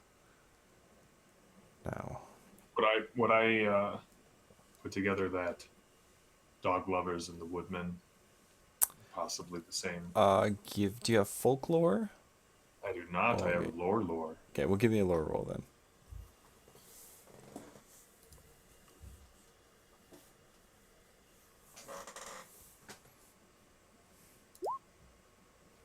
Okay.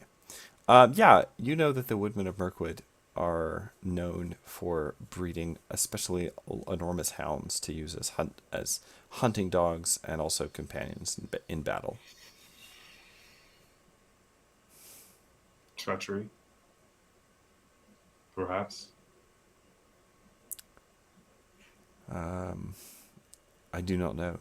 As I said, I hoped that you could read this riddle better than I.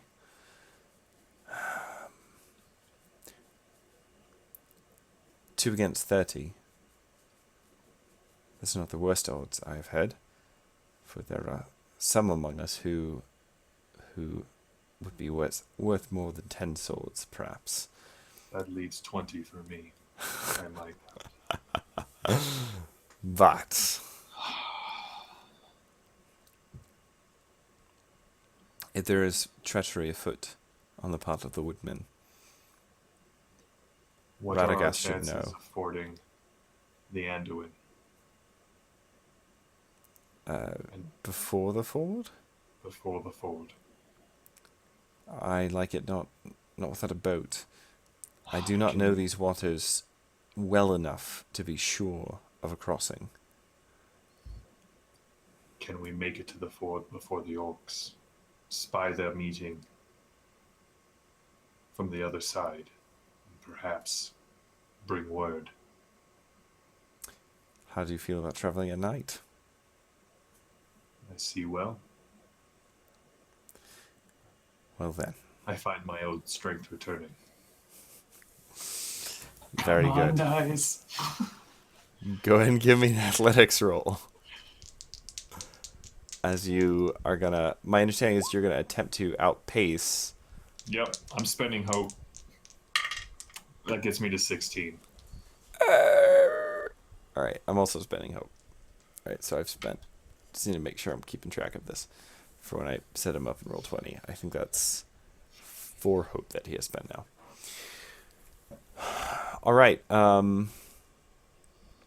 You travel hard through the night. Fortunately, the orcs were still sort of breaking camp and getting ready, waiting for the sun to go down. Borlad leads you, Edrahil, around the in a wide kind of circuit around the orc camp, and then you head off quickly down the Anduin. It is 4 more days to reach the ford of the Leofrings, and I will need 1 more travel roll from you. All right.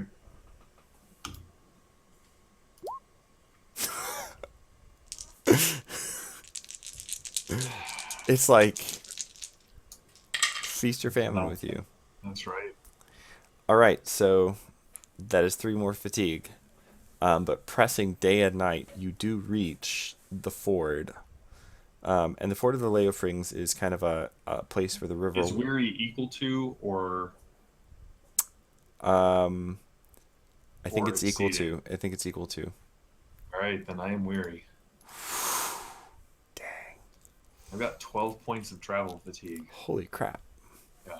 It's a long, long way from Good Britain. thing I made a scholar.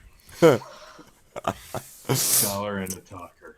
Yeah, this is gonna really just be like a whole muck around the library adventure that I had planned. It's like deckable. Yeah. Is wine tasting going to show up? Yep. No. Cool. Cool.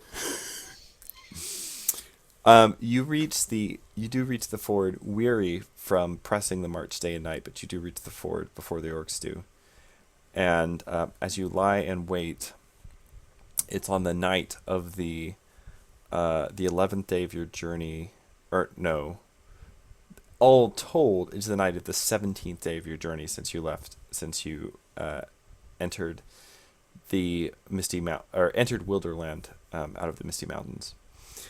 And you are sort of resting, kind of meditating, trying to cleanse your mind, and Borlad quietly wakes you and points ahead as you can see over the ford what appear to be about a dozen figures, each accompanied by a huge dark shape, making their way across the ford with torches held aloft.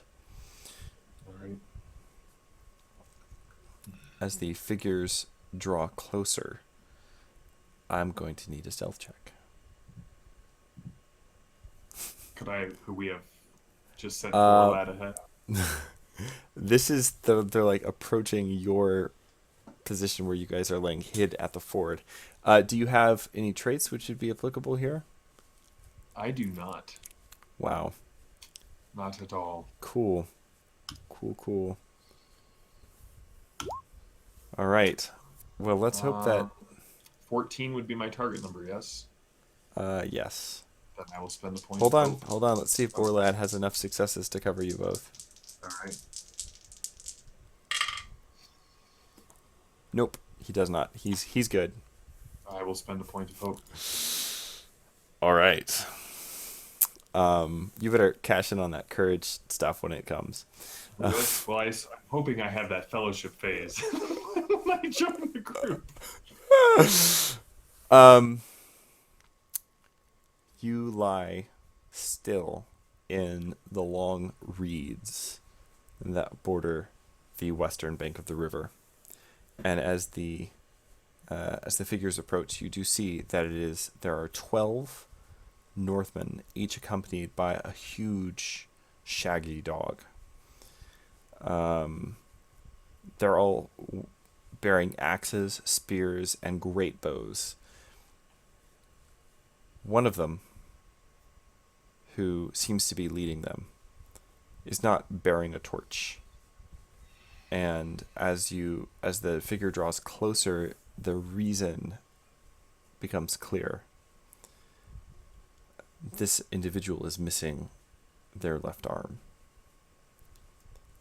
And as they cross the ford, she, for it is a woman, draws back the dark hood over her face as the orcs approach, and she says, "Well then, you're on time for once. Even a sundial is right twice a day, I suppose." The orc just kind of looks at her. Huh? It's 10 o'clock now. And he says, "The sooner we get this over with, the better. My boys don't like being out in the sun, and they don't like being out in the open, and they don't like the filthy..." There's a cat on my chair. Just happened. "And they don't like the filthy dog lovers. Rest assured, we do not find it any more pleasant than you do. Soon, we're only about... let's see here.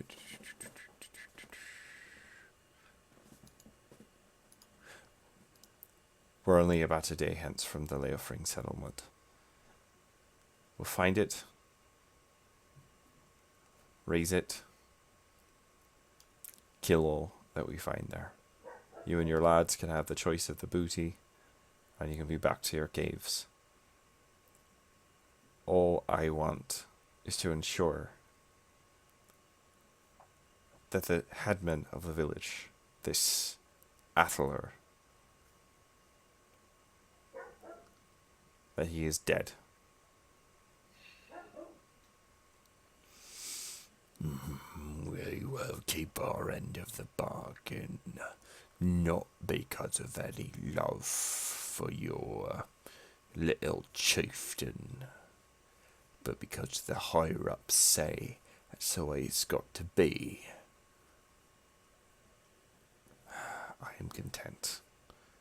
The sooner we get this over with, the better." The goblins head off at about 150, 200 yards, keeping a wide berth of the goblins themselves. The woodmen and their dogs all head off together in a southwest direction.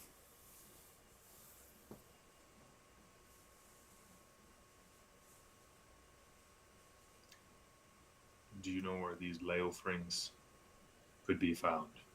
That was the name I did not recognize. Sounds like they're close. Would I know the name? You'll recall that Elrond did mention the Leofrings. I mean, it's the fort of the Leofrings. Right. He did mention the Leofrings to you. Give me a lore roll. All right, so if I remember correctly, if I make the lore roll, I can then invoke the trait to get an extra advancement point. Uh-huh. All right, I'll do that. Sweet. Okay, with a great success, you remember,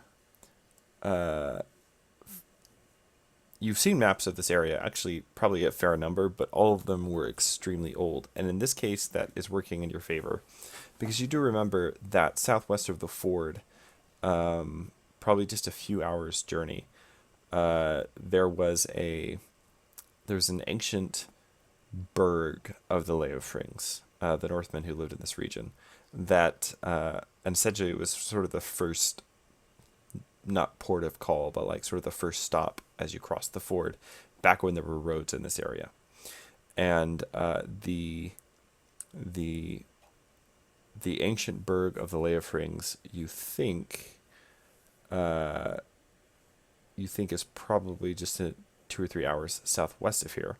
And if it's the same, if it's been resettled, then that is probably where Dagmar and the orcs are headed for.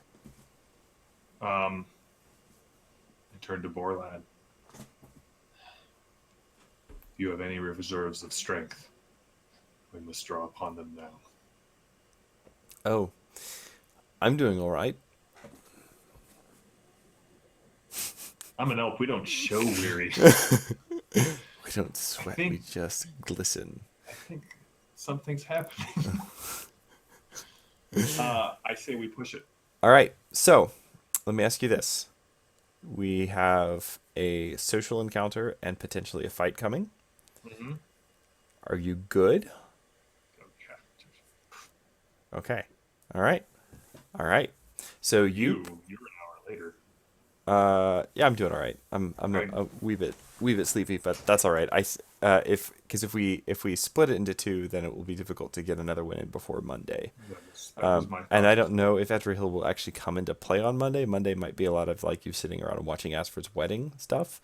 Not really sure, but if he does come into play, I'd like him to be sort of set. And you will be able to do some fellowship phase things. So,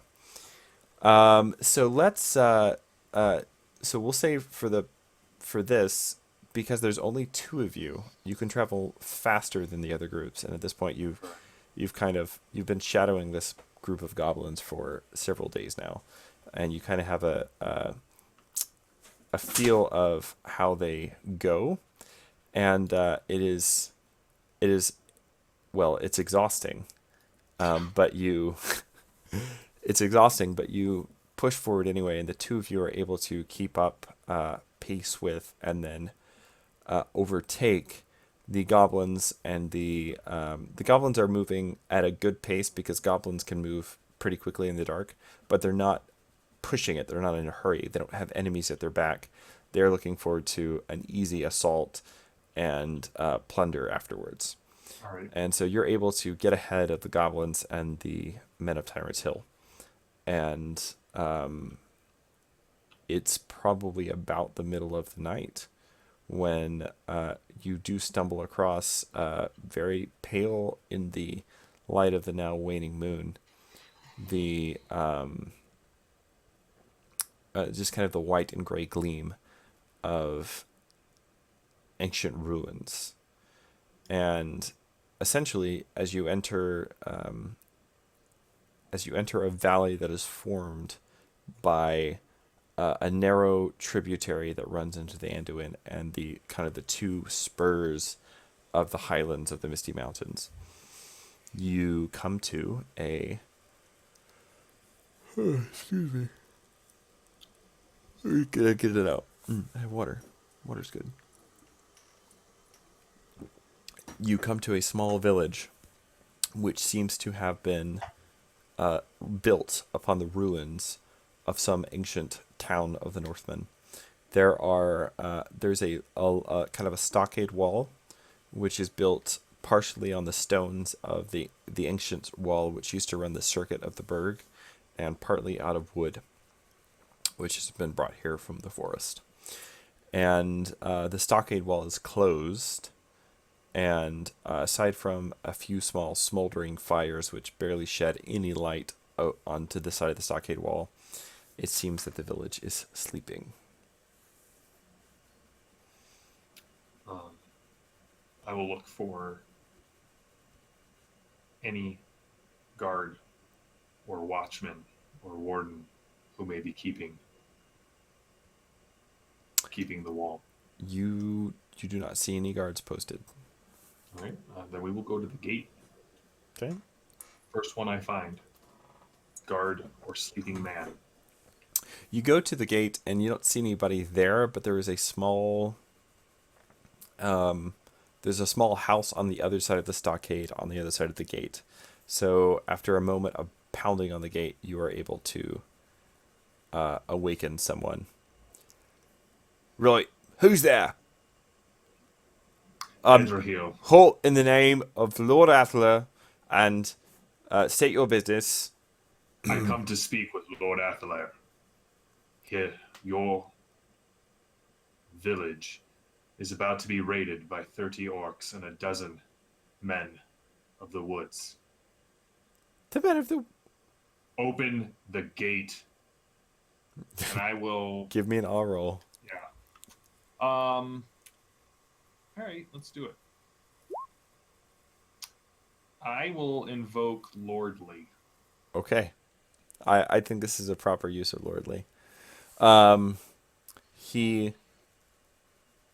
doesn't open the gate, but you hear him like when you just like command him open the gate, you hear like kind of a squeak, and you hear footsteps crunch through gravel as he runs back, and about a half a minute later there is general yelling, and a couple of, yeah, thank you. There's a fair amount of yelling and a couple of whacks as though perhaps the gatekeeper is being cuffed, but eventually a very large, muscular Northman with deep tan skin and heavy scarring approaches the gate with a spear in hand. Behind, you can see in the houses, the windows of the houses, small lights flickering up as the village is now slowly beginning to awake from the commotion. And the gate again does not open, but you're able to sort of make this. I mean, it's not like the wood of the stockade is not super close together. You know, you're able to kind of make out a lot of this happening through the chinks. And the man comes up to the gate, and it is cracked open about a foot.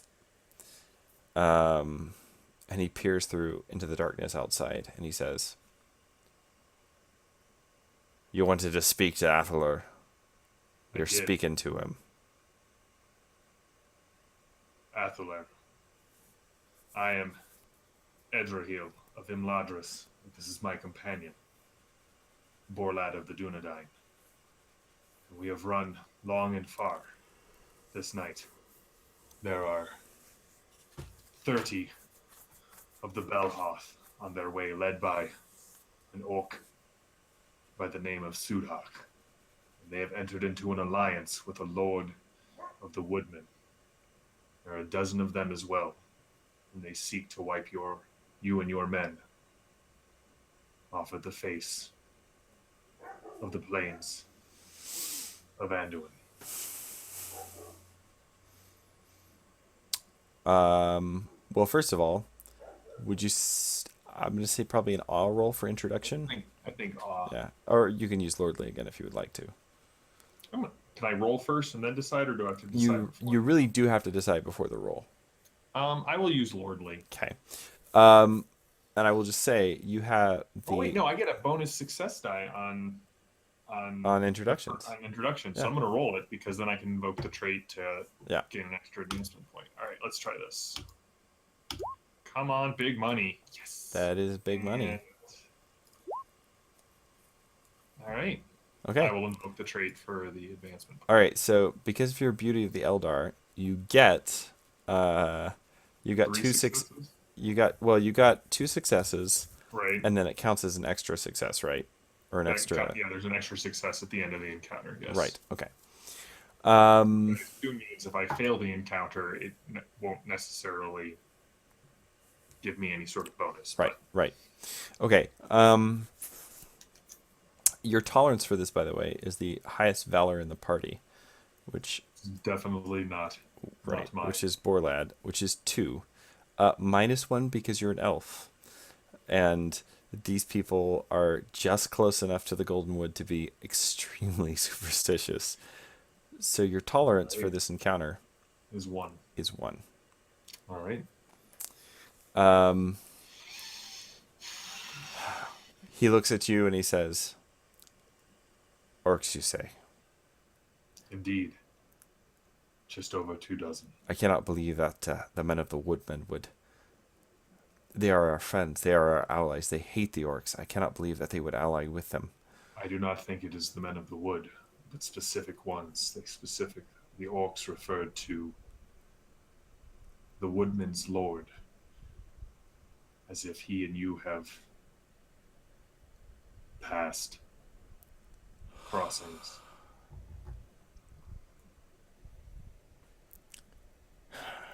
Well then.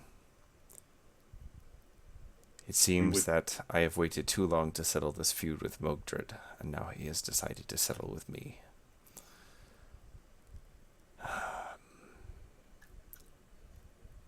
Very well. We are weary, but we would stand with you. They are expecting an easy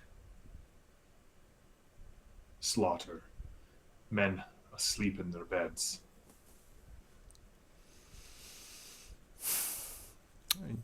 Give me a persuasion roll. Those two in theory. Hey, even weary.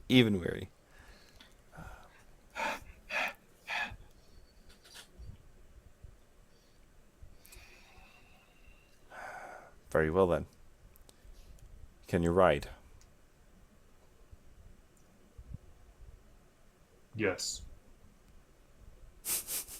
It's athletic. There is no riding skill. It's athletics. I assume that I'm familiar with horses. It's athletics. Okay. Then actually, yeah. Yeah. You know. Yeah. We will have a spare horse saddled. If you... It seems we already owe you a great debt, but we would be even further in your debt if you would ride out to meet the foe with us. There is no debt among those who would stand against the enemy. All right. Is there anything you want to do to prepare for the battle, such as make a battle? Sleep long enough to reduce some of this weariness. Such as a battle roll? Yes, I will do a battle roll. All right. Nice. So you notice a couple of things, Edrahil, about the... I mean, first of all, there's sort of a wide open plain out in front of the valley. So there's like kind of a cleft or a tongue in the valley that the settlement is in, but basically the space between the opening of the valley mouth and the fort itself, which is several miles, is kind of open grassland. It's good for horses. It's good for horsemen. Obviously, you be at a good advantage on horseback when you're out in that area. However, the stockade wall looks like it would be pretty sturdy, and your chances of repelling an assault by greater numbers might be better, slightly. Better served on the inside of the wall. Yeah.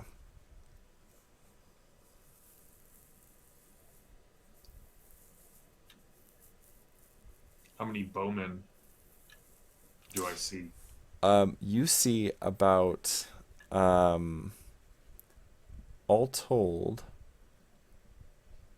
you see about, as Athler Eastfarer is rousing his men, and there's, at this point, like, there's a kind of like not a bell, but like a large iron bar hanging from a tree, which is being rung, and the men of the settlement are getting up and taking to arms and kind of like pulling on mail shirts and boots as they stumble out of their homes.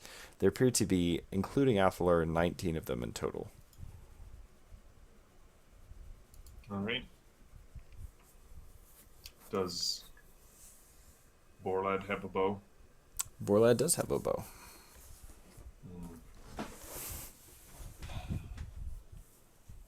Your walls seem sturdy.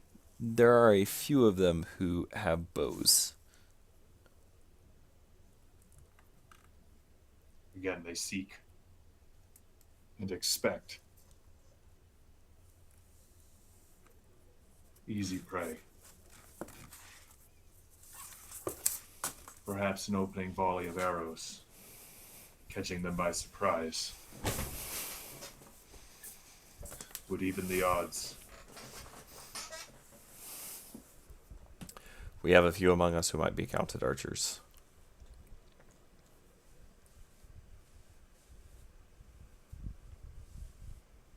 We man the walls.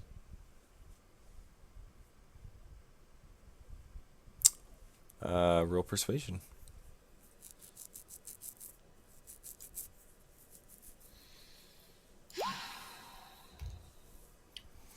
I will spend another point of hope. All right. I'm going to. Burn it. Burn it. Burn That's it. right. So that gets me a success. Okay.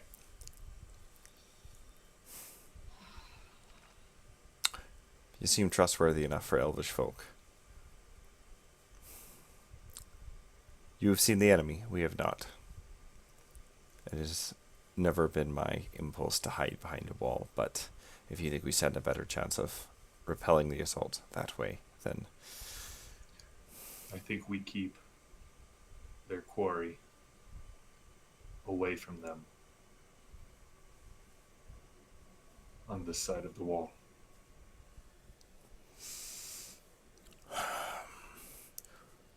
All of you who have bows, make ready. We will give them something to think about and teach them not to carry torches when they come against us. All right. Do you have one that I may use? At least for opening volleys. I think there's probably an extra hunting bow around here somewhere. Oh, I never set up your buttons. Gosh darn it. I knew I forgot something. All right, so as we transition to... Yay! That's me versus a bunch of orcs. Yep. All right. So I have one success die that I can use during the battle. What does the stockade provide us?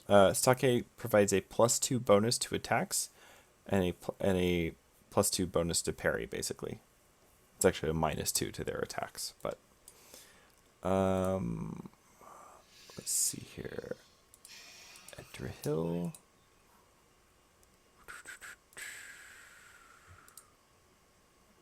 Let's do. Let's see. What are your weapons? Well, here. Why don't I just pull up your character? I have spears. Why don't I just pull up your character sheet? I have longsword and dagger. I didn't know if I should. I mean, I have a bow skill of 1, but I broke it out. All right, so spears, one-handed, two-handed, dagger. Oh, so you don't actually have a bow skill? I have a bow skill of 1. There was just not enough space on the character sheet. Oh, I see. Okay, very good. I figured I should break out. If the longsword is my primary weapon, it makes more sense to break that out. Sure. Let me see here. Let's do spear. Is spear favored? It is not. Okay. No, longsword is favored, though. Spear.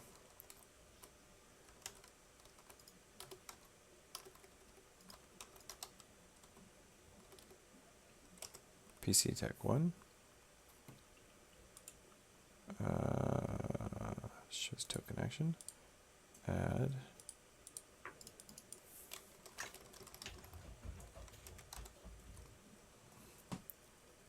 Alright, and then you have Anphilos listed first. And then let's do PC attack 2. Then add Anphilos two-handed. PC attack 3. And then dagger.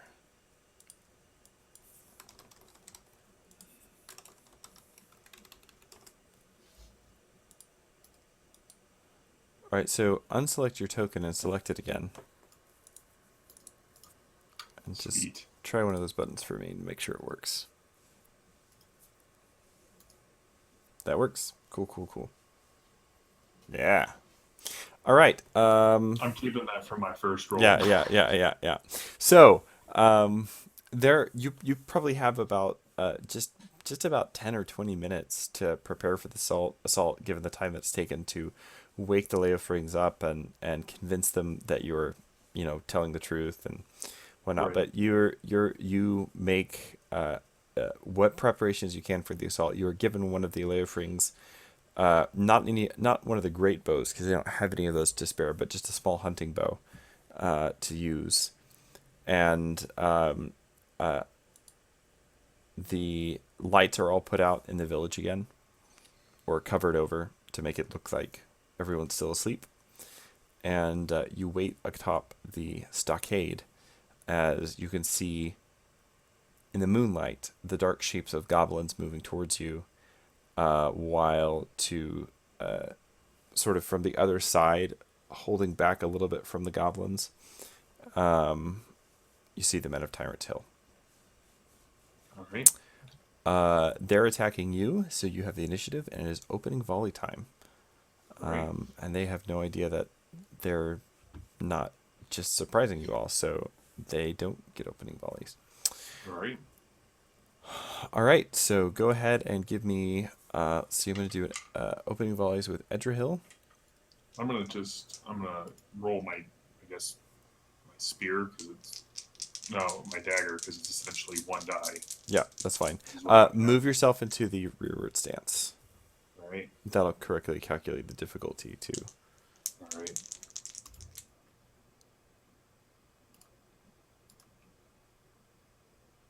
Yeah.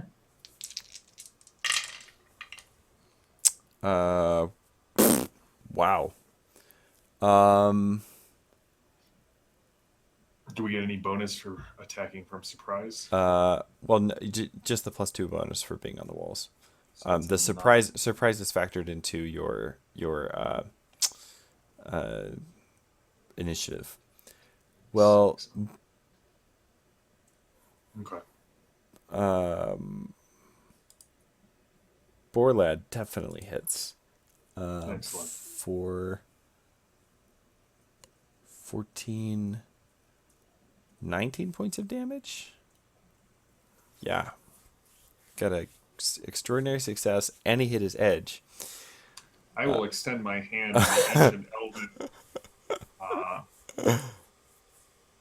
Well shot gesture.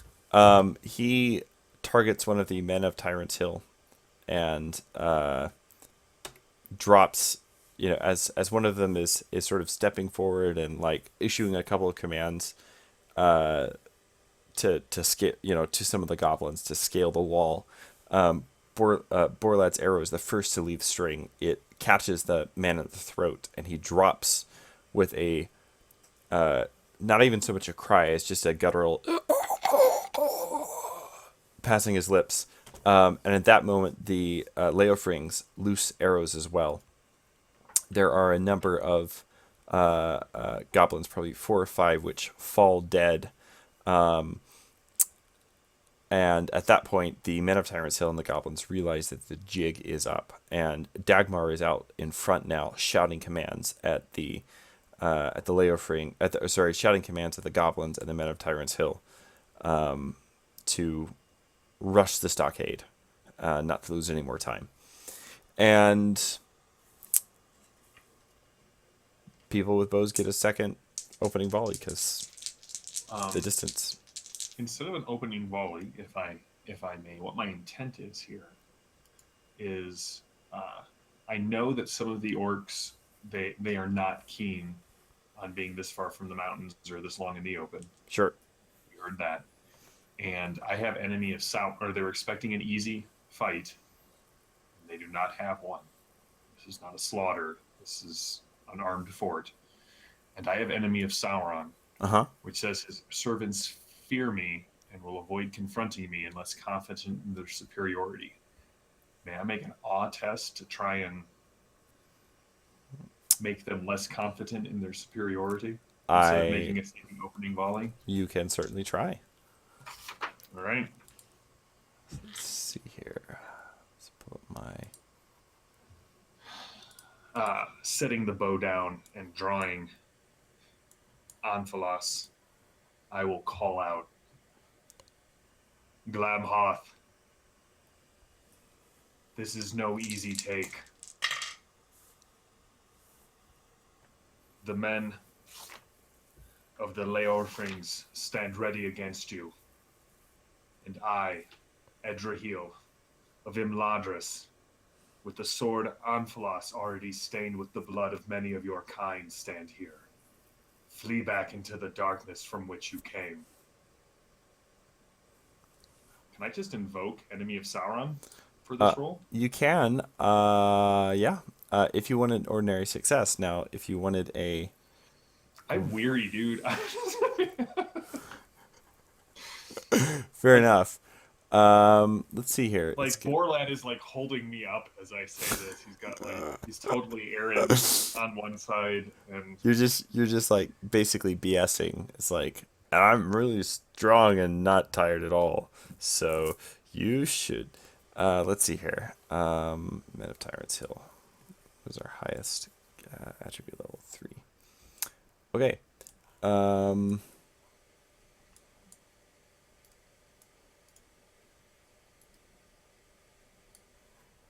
right, yeah, you can just I will let you invoke Enemy Sauron here if you want just to take an automatic success. I will take an automatic success. All right. So the way we'll say this works, it's sort of like an intimidate foe action, but not quite. These goblins are craven, which means that. Let's make sure I get this right. Yeah. Beginning of the round, creatures found with a hit once it flees. So you're not entirely sure that that everything you say is fully comprehended by all of the orcs. That's fair. But there are a number of them who, at this point, they kind of see this happening, and they glance over at Dagmar and at Suga, and Suga at this point is cracking a whip and trying to bully them forward into battle, and you see probably 4 or 5 of them break off and run west. All right. Well, between opening volleys and your intimidation, you've managed to whittle away one of these squads, as the others, each men of Tyrant's Hill now half bullying, half leading, half cajoling, half threatening a small handful of orcs as they rush forward towards the wall and attempt to. It's a fairly low stockade. It's really intended for keeping livestock in, not so much for keeping assaulting hordes out. And it is now the top of the round. What stance are you fighting in? I will move to open stance. Okay. I think so. That should put me at TN 17 to be hit. All right. Because your elf and elves have stupidly high parry. Yeah. Yeah. All right. Go ahead and what are you doing? So they're assaulting the walls at this point. Yes. They are they're. I mean, assaulting would be putting it very strongly. They're really trying to swarm up the walls, still Right, hoping. well, I am walking along the edge of the stockade, striking it. Okay. And I'm purposefully not going after the men. Okay.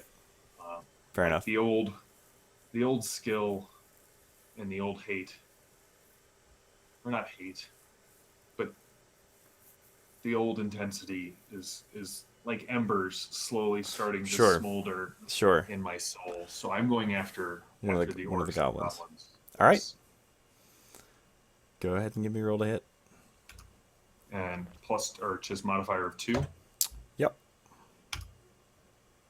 Oh, I got a critical hit coming towards me. Well, the Or a good called news shot. is you hit anyway. The bad news True. is you have a called shot coming your way. That is true. So I will hit for 13 damage. All right. Which orc are you aiming at here? Let's see. Forest goblin. So this guy is just dead. Okay. I think those guys have. Because I could not have targeted the Sudhawk at this point, right? Because we kind of got to work our way back. Yeah, it's it. So He's the behind them. yeah. With So the the giant idea. sword, Yeah. So the yeah. idea is they're sort of coming up in waves. These don't represent all of the bad guys that are here. They just sort of represent the ones that are immediately around you in the press. Right, because the rest are Right. fighting. Right. So, yeah, you bringing Angelos swinging down, you neatly sever the head from one of the small orcs as it is trying to scrabble up the side. It is. Let's see here. It is Borlad's turn, and Borlad is going to use his own longsword. He's going to wield it two-handed.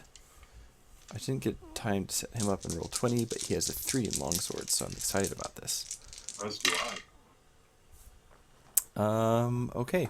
He hits for 9 points of damage, and I think he got his edge. He did, because he has a keen longsword. Nice. Yeah.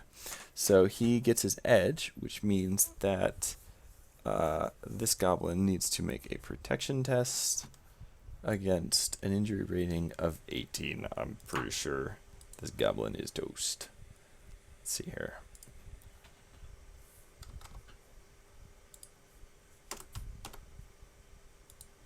Yeah, no.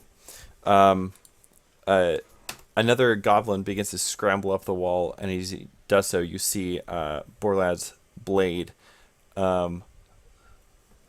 falls once and then twice, and as he does so, the goblin reels back and falls shrieking to the ground. And as his body hits, he just kind of twists and goes limp.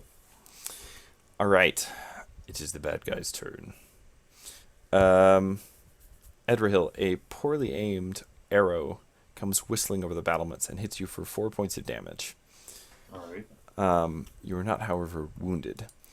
However, when a man of Tyrant's Hill, as 2 of the goblins fall, this man of Tyrant's Hill rushes towards you rushes up towards you with a long, cruel, dark iron blade drawn, and kind of thrust up at you as he tries to gain the top of the wall. All right. All right. Was this the called shot? No, this is not the called shot. The siege rules, which I'm using, if you get a called shot on yourself, you take an arrow from one of the guys out in the distance, peppering you with arrows instead. Another 5. Yeah, so you take another 5 points of damage. All right, and finally, this guy is going to fire at you with his bow of horn, and he will miss. All right, the other defenders.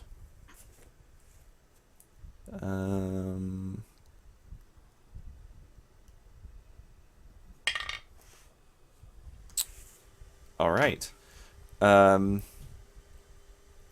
You see a bright, well, not a bright, but you see a kind of a dark spray of black blood off to your left as Athalar, now standing at the top of the stockade and wielding his spear, is bellowing a strange song in a language you have never heard before as he slays 2 of the goblins as they swarm the walls. Around you, it looks like the defenders are managing not to just fight bravely, but actually push the enemy back from the walls of the stockade. All right. It is your turn.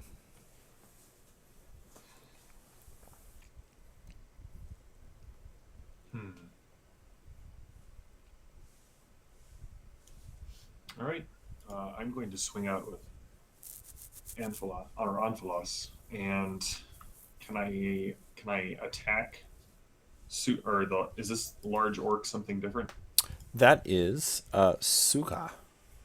Can I attack Sudha or Suha? Yeah, for sure. Yeah, All right. at this point, the goblins are all moving. Now, I will say, you've got to move over a bit to engage this column.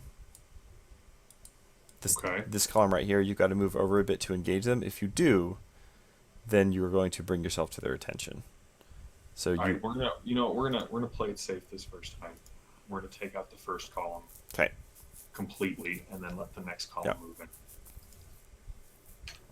Yeah, basically you'd have to get down almost off since they're coming at you in waves, which is what the columns really represent. Right. No, So I'm following. yeah, okay. Another 13. You going for the man or for the goblin? I'm going after the goblins. All right, you neatly hew down another one with, as the old strength and the skill returns to your hands. At this point, Borlad is going to go for the Man of Tyrant's Hill with his longsword. Well, that is not great, is what that is. Man of Tyrant's Hill. Your parry is 6. He's not sure about that, though. I heard the question in the Man of Tyrant's Hill's voice. That is 12. So that's an 8, 9, 10, 11. Dang it. All right. Borlad misses. He brings his blade down on the Man of Tyrant's Hill as the Man of Tyrant's Hill is attempting to scale the stockade. But the Man of Tyrant's Hill raises his shield above his head, catches the blow, and bellows out a fierce war cry. All right, it's the bad guy's turn. The Man of Tyrant's Hill is going to take a swing at Borlad. So this is not really going to be rolled against you. I'm just doing that because I don't have Borlad in here. 20 probably hits Borlad. I think that's a solid hit. What is your parry? It's 5. So yeah, that hits. All right, so the Man of Tyrant's Hill, as he pushes up, manages to gain the top of the stockade, rebutting Borlad with his shield. The second wave moves into assault, and this orc back here will take a shot at you with his bow of horn. All right. And miss, apparently. Okay.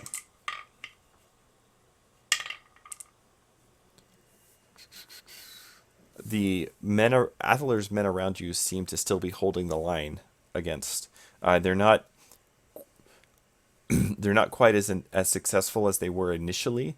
Okay. At first, now at this point, the training and the resilience of the remaining men of Tyrant's Hill is starting to come into play as they are pressing the assault hard. A couple of them have gained the top of the wall, but Athelur's men seem to be holding their line more or less. All right. All right, it is your turn.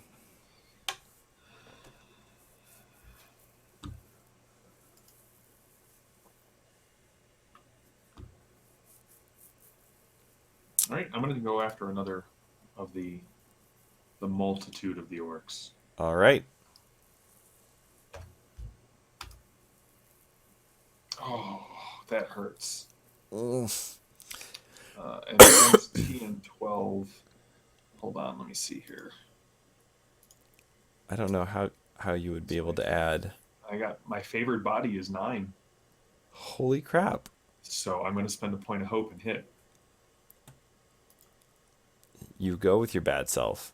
So you do 7 damage with a two-handed sword? I do 7 damage with a two-handed sword. All right. Your blade, the first swing, second swing, orc heads rolled from the shoulders. With the third swing, you you don't, but you almost pitch forward, losing your balance off the top of the stockade. But as you regain your balance, you manage to stab a little bit weakly into the shoulder of one of the goblins as he scales the stockade. He cries out and spits, cursing at you, but seems to be still mobile. All right. All right. Borlad is going to go for this Man of Tyrants Hill again. That hits. Borlad is exchanging, and it hits, so it's actually 7 damage because he's a two-handed sword. Borlad is now exchanging fiery blows with a Man of Tyrants Hill atop the wall. Down below, you can hear the barking and the snarling of a huge dog. And the orcs swarm up towards you, led by another Man of Tyrants Hill who is going to attempt to gain the wall. All right. Does a 20 hit? Yeah, so you're going to take 5 damage, and he's going to spend a point of hate to use his Savage Hound for a follow-up attack. As there's a leap as a huge blur of black fur surges upward from the ground towards the top of the stockade.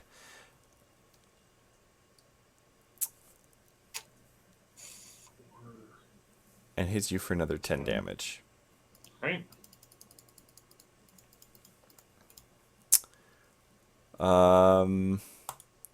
This orc, this is not really for you. The chief of the orcs now, Suga, is up, and he, as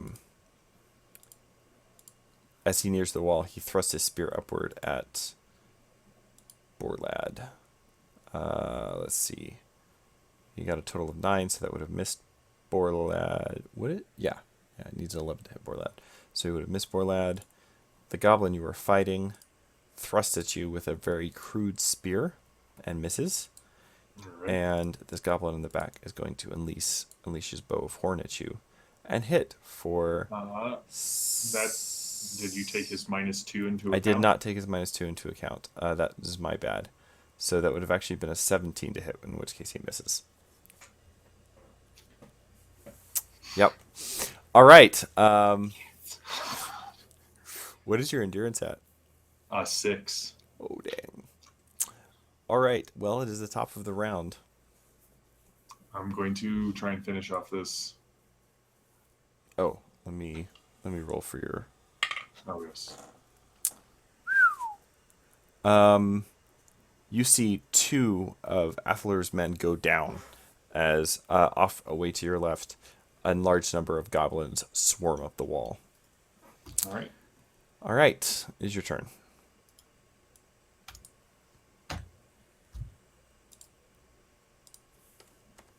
That'll hit. That will hit, and you're going for the same one I hit before. Force goblin again. All right, that finishes him off handily. And Borlad is going to continue exchanging blows with this guy, and he will miss. 2, 3, 4, 5, 6, 7. If I spend a point of hope, he would be able to add 9. Dang. It's really cool to be a Dunedain. Yeah, I'm going to spend a point of hope for Borlad. So he'll do another 7 damage to this Man of Tyrants Hill, which is enough to finish him off. Borlad, ducking underneath a blow from his opponent, makes a sweep at his legs, cutting his legs out from under him and slashing off his head with a backstroke. It is now this Man of Tyrants Hill's turn, and he's still attacking you. All right. We'll put in his -2 modifier. But he got an automatic success. He did, so I'm going to need you to give me an armor test. All right. Does Weary kick in for armor tests? I don't know the answer to that question. I think that rules as written it does, but that does always seem weird to me. So just go ahead and roll it. All right. And his injury value is 16. Mm-hmm. Hey, even weary. The elven male turns the blade as it thrusts directly for your just a little bit under your left pectoral muscle. Okay. And the elven male turns the blade. You do take 5 damage, Mm-hmm. but you are not dead. I'm not dead. Um, this guy is going to turn and attack Borlad again with his broad tip spear.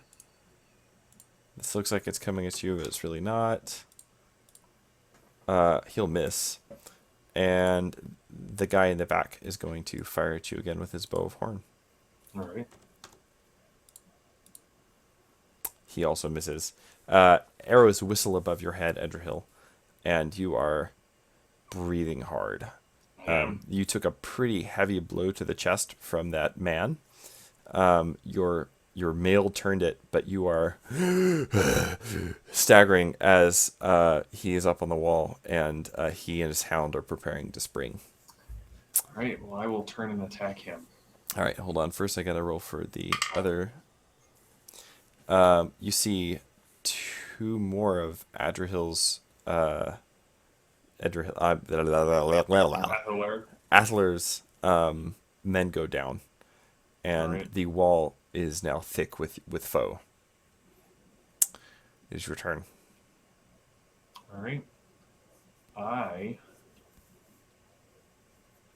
with a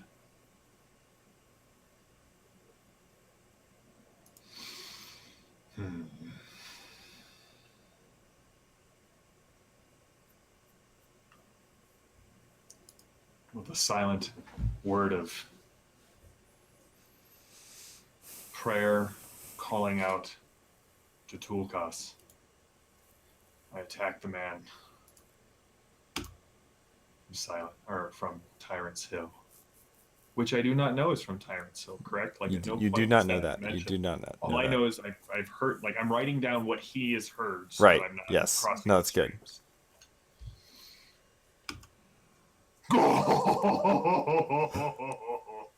Well then. So that would be 19 points of damage. Yeah. Well, it's more than that because I Is think. it every 6, or is it just an extraordinary Well, 6? it's an extraordinary, so it is your normal rate damage plus Mm-hmm. double your damage rating. Right, so 12 plus But your 7. damage rating with a favored weapon should actually be 9. Should it? Oh, well, I don't know. I'll double check that. But I in think any it's case, 7. Oh, wait, let's double check that, because if it is, that's even well, more. this guy is super dead either way, so it doesn't really matter in the moment. But we can check the rules. How do you want to do this? I have tried to avoid shedding the blood of men, but after that second blow, I can no longer ignore it. So I just my sword has been kind of like this. I will just turn it parallel, and without even really taking my eyes off the orc, spear the man from Tyrant's Hill in the throat and pull the blade free back into. He staggers backward, clutching at the fountain of blood which springs from the base of his neck. His hound now setting up a mournful baying as his master falls from the wall. That guy's super dead. Yep. And all right. Well, oblivious to your presence on the wall. Well, actually, no. Borlad's got to do his thing. Borlad's going to turn to Sugha and give him a taste of the wrath of the Dunedain. is what he's gonna do. Do we have two good rolls back to back? We did that. Two sixes, not three, but effectively that's the same thing. So he's gonna do. Okay, it's not favored. It's not favored. It's just normal, but still. It is, okay. Yeah. So that's 7 plus 7 plus 7. With a single. Wow. So Suga had 20 endurance.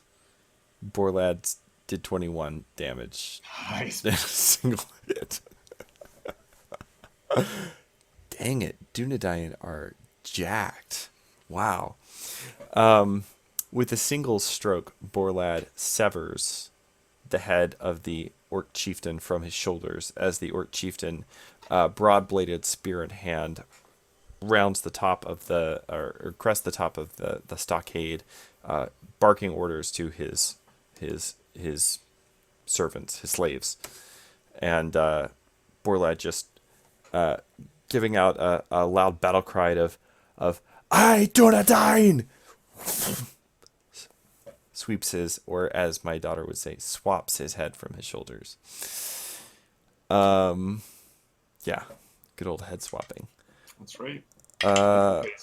Zane describes putting alchemical bombs in creatures' mouths and Yeah. setting them off. So At this point, the men on the wall begin to rally and push the attackers from the stockade.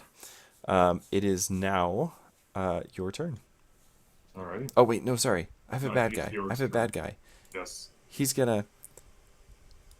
I mean, nah, he's running. He's just seen an elf lord and one of the Dunedain revealed in their wrath and their glory, and there's nobody standing close to him. He's just running. So at this point, the orcs and the men of Tyrant's Hill, those few who remain, now turn and flee from the stockade.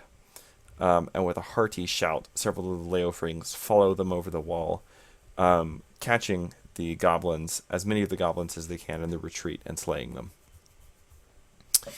And that is the end of the battle. Afterwards, Athalar comes up to you. He says, "I do not know what chance it is which has brought you to my gate.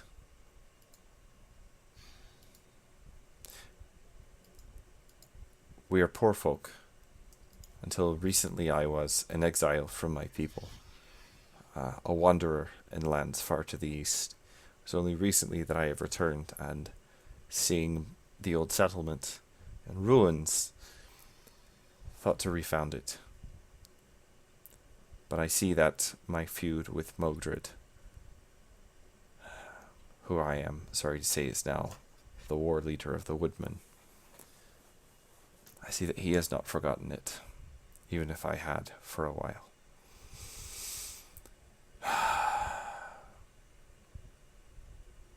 I know what I have to do now.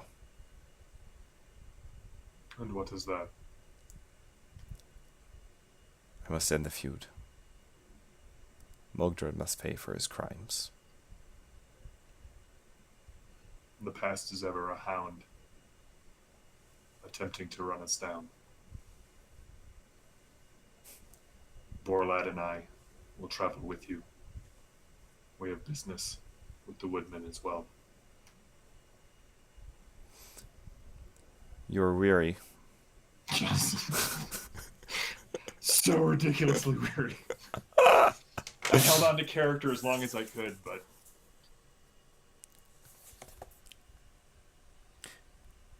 You may rest with us until you're ready to travel again.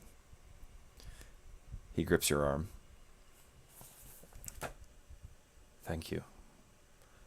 I am Seems this is the... newly returned to this world. But it is good to see that the strength of man still runs in Wilderland.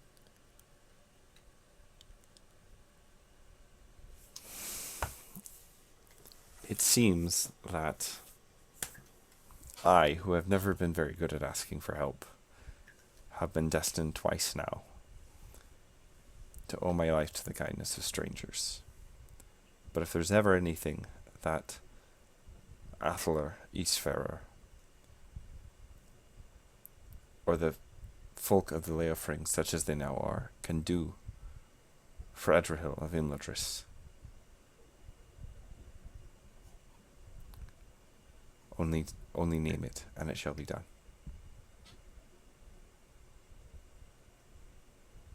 I will treasure this gift.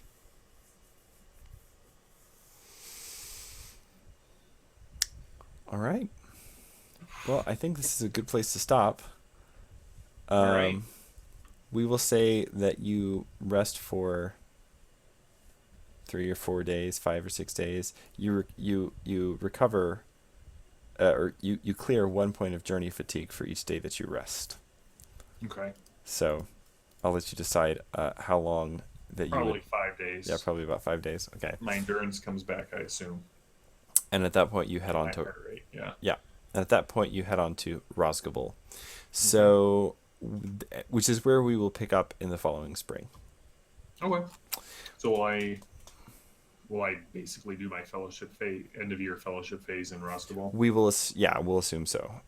If there's anywhere you could conceivably also spend it at Thranduil's court.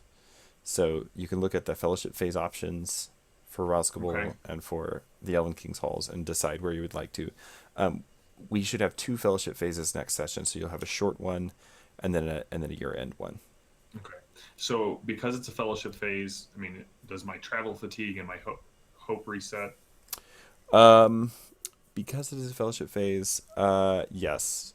Yeah, I mean, because you're not going to play again before another fellowship phase, so yeah, it just all resets. So I've got my advancement points. Your fellowship pool will be reset when you, like next session when you join the party for real. Yeah. 2, 4, 5, 6, 7, 8. 2, 3, 4, 5, 6, 7, 8. Did you get 8 advancement points? I got 8 advancement points. I got 1 in every category and 2 from either trait invocation or an extraordinary or a great success. Nice. Well, yeah. Awesome. Um, Which is good because everything costs twice as much. not for common skills, but yes, for experience points. It's so expensive. Which is enough to get a second dot in travel, which I think I may want to do. Sounds good. But thank you, Richard. This was awesome. I'm gonna stop the recording.